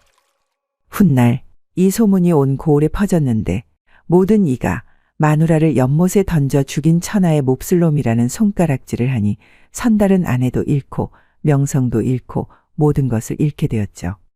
얼마 뒤 선달은 그나마 온전하던 정신줄까지 놓게 되었는데 평생을 연못가에서 이 말만 되풀이하다 쓸쓸하게 물에 빠져 죽었다고 합니다. 저 여인이 바로 제 아내이옵니다. 저 여인도 제 아내이옵니다. 모두가 제 아내이옵니다. 제8화 한명회의 정실 부인이 된 좌수의 딸. 조선 전기 개유정난을 성공적으로 이끌고 수양대군을 왕으로 만든 1등 공신인 한명회는 조정의 신하들 중에서도 세조의 총애를 독차지하던 인물이었답니다. 의정부나 내각의 대신들조차도 그에 관한 간언을 감히 임금에게 할 수 없을 정도였죠. 상황이 이러하니 한명회는 그 권세를 믿고 위엄과 부귀를 마음대로 하여 온 세상을 자기 발 아래 두고 아나무인 이곳저곳을 휩쓸고 다니다시피 하고 있었답니다. 그런 한명회가 평안감사로 부임하고 얼마 지나지 않았을 때 있었던 일입니다. 온갖 불법이란 불법은 다 저지르고 다니며 자기 뜻에 조금이라도 거슬리는 자들은 죄다 잡아다 죽이거나 옥에 가두었으니 많은 사람들이 그를 두려워하여 그 어떤 이도 한명회의 눈밖에 나려고 하지 않았죠. 그가 행차할 때면 평안도 사람들은 마치 일이나 범을 만난 듯 벌벌 떨며 바닥에 엎드려 미동도 하지 못한 채 눈을 마주치는 것조차 두려워할 정도였답니다. 그러던 어느 날 선천좌수의 여식이 자색과 인물이 빼어나다는 말을 어디선가 들었는지 하루는 좌수를 가명으로 불러놓고 일방적인 통보를 하는 것이 아니겠습니까? 내 듣자 하니 자네 딸의 미색이 가히 출중하다고 하지. 그래서 말인데 내가 데려다가 첩을 삼으려 하네. 며칠 뒤 순시차 선천에 들를 일이 있으니 그때 내 친히 자네 집에 가서 데려올 것이야. 그리 알고 준비하시게. 알겠는가? 한명회의 갑작스러운 통보에 좌수가 순간 당황하는가 싶더니 이내 눈치를 보며 조심스럽게 대답하였답니다. 영감, 보잘것없는 제 딸년의 인물을 칭찬해 주시니 감개무량하옵니다. 하오나 아무래도 말을 전하는 사람이 과장을 보탠 듯 하오니 다시 생각해 보심이 어떠하실는지요? 좌수의 말에 한명회는 심사가 뒤틀린 듯 얼굴이 붉어진 채로 아무 말도 하지 않고 그를 노려보는 것이 아니겠습니까? 엉겁결에 눈이 마주친 좌수가 한명회의 서슬퍼런 눈빛에 쏘스라쳐 다급히 고개를 푹 숙이더니 떨리는 목소리로 말하였답니다. 혹여 변변치 못한 제여식 하나로 인해 존귀하신 영감께서 헛걸음하실까 염려돼 드린 말씀이오니 통촉하여 주시옵소서. 당장 준엄하신 명을 받들겠나이다. 그렇게 하직을 고하고 집으로 돌아온 좌수는 무거운 마음에 도무지 어찌해야 할지를 몰라 애꿎은 가슴만 내리치며 신세 한탄을 하였죠. 내가 이러려고 금이야 오기야 고이 길러온 딸이 아니거늘 어찌 이리도 딸아이 하나 지킬 힘이 없단 말인가. 사대부 집안의 여식으로 첩이라니. 죽어서 조상들 뵐 면목이 없으니 부려도 이런 부려가 없구나. 그렇게 한참을 얼굴에 수심을 가득 띤 채 한숨만 내쉬는 아버지를 보다 못한 딸이 물었답니다. 아버님 안색이 좋지 않으십니다. 영감께서는 어인일로 아버님을 부르신 것입니까? 혹시 영감님이 안 좋은 소리를 하시던가요? 아버님 얼굴에 수심이 가득하니 소녀 걱정되옵니다. 무슨 연유인지 소녀에게 말씀해 주시어요? 혹시나 딸에게 걱정을 끼칠까 싶어 한참이나 뜸을 들이던 좌수가 딸아이의 애틋한 눈빛을 본 순간 자기도 모르게 탄식하며 중얼거렸답니다. 내가 너로 인해 이런 환난을 만났구나. 환난이라니요, 아버님. 더 자세히 말씀해 보셔요. 아니다. 무슨 일은 아무 일도 없었느니라. 아닌 게 아닌 것 같은데 어서 말씀해 보시어요. 좌수는 딸의 끈질긴 물음에 결국 자초지종을 말하기 시작하였답니다. 영감께서 너를 첩으로 데려간다고 하시는구나. 당장 준비하라고 하시니 어쩌면 좋으냐. 영감의 명을 따르지 않자니 죽임을 당할 것이 자명한 일이고 그렇다고 따르자니 사대부 집안의 딸인 네가 첩이라니. 이 무슨 말 같지도 않은 상황이란 말이냐. 그러니 내 마음이 썩어 문드러지지 문드러져. 그런데 아버지의 말을 듣고선 그녀가 쌩긋 웃으며 말하는 것이지 뭐겠습니까? 아버님께서는 어찌 그리 생각이 많으시옵니까? 대장부가 어찌 계집 하나 때문에 목숨을 바꿀 수 있겠습니까? 딸 하나 버려서 목숨을 보전하시는 것과 딸 하나를 위해서 죽음을 자초하시는 것은 비할 것이 못되오니 원컨대 아버님께서는 더 이상 털끝만큼도 이 딸년에 대해 걱정은 하지 마시어요. 그냥 딸 자식 하나 없다고 생각하시면 되는 일이옵니다. 어찌 보면 이것 또한 여자의 숙명이 아니겠나이까. 편한 마음으로 순리대로 순순히 받아들이겠나이다. 조금도 원망하거나 한스러운 마음은 없으니 개의치 마시어요. 소녀의 뜻이 이와 같사오니 아버님께서도 소녀의 뜻에 따라 처신하시기를 엎드려 비옵니다. 그러니 부디 수심을 다 털어버리시고 평안한 마음을 가지시옵소서. 딸의 갸륵한 마음에 좌수가 눈물이 그렁그렁하여 말하였답니다. 우리 딸이 이제 이 아비보다 낫구나. 언제 일이 다 컸노 우리 어여쁜 딸. 아비가 지켜주지 못해 미안하구나. 그리고 고맙구나. 그날 이후 수심에 쌓여 탄식하는 집안 사람들과 달리 그녀만이 고요히 동요함 없는 얼굴로 태연히 웃으며 말하는데 그 모습이 평소와 다를 것이 전혀 없었죠. 그렇게 날이 가고 얼마 뒤 순시를 하던 한명회가 드디어 선천에 당도하였는데 어김없이 선천좌수를 불러 명하는 것이 아니겠습니까? 일전에 말한 대로 준비는 다 되었느냐? 내일 데리러 갈 것이니 딸을 단장시키고 기다리도록 하거라. 네. 만반의 준비를 하도록 하겠나이다. 그렇게 좌수는 집에 돌아와 분주히 혼례 준비를 하고 있었죠. 그런데 이를 지켜보던 그의 딸이 부친에게 간곡한 청을 하나 하지 뭐겠습니까? 아버님, 지금 비록 제가 첩으로 시집을 간다고는 하나 혼례식만큼은 정실과 다름없는 예법으로 치르고 싶사옵니다. 꼭 그렇게 해주시어요. 그래, 알겠느니라. 정실도 부러워할 만큼 예를 갖출 것이니 걱정 말거라.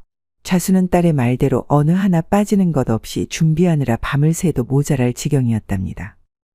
그렇게 날이 새고 다음 날이 되자 약속한 대로 한명회가 좌수의 집으로 행차를 하였죠. 평복 차림에 갓을 쓴 한명회가 좌수의 집에 들어서니 그를 맞이하는 좌수와 가문 사람들이 머리를 조아리며 깍듯이 그를 반겨주었답니다. 그 중에서도 유독 한명회의 눈에 띄는 한 여인이 있었는데 바로 오늘 혼례를 치를 좌수의 딸이었죠. 어허, 절세가인이로다. 소문이 실물을 따라가지 못하였구나. 더하면 더했지 못할 것이 없지 않는가 말일세. 한명회는 속으로 감탄을 금치 못하며 그녀 앞으로 성큼 다가갔답니다. 그녀 역시 앞으로 나와 반절로 그를 맞이하였는데 뭔가 좀 이상한 것이 아니겠습니까? 응당 혼례를 치를 때면 진주부채로 신부의 얼굴을 가리는 것이 예법이지 않겠습니까?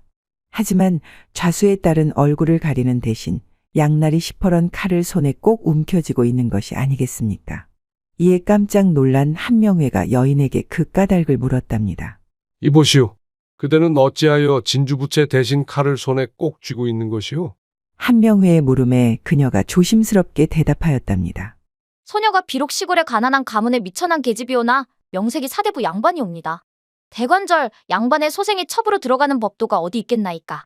나라님도 무서워하는 감사께서 그런 저를 첩으로 들이시겠다 하시니 금영을 거역하였다간 멸문지화를 당할 것이 뻔한데 이러지도 저러지도 못하는 제 마음은 오죽이나 원통하겠습니까?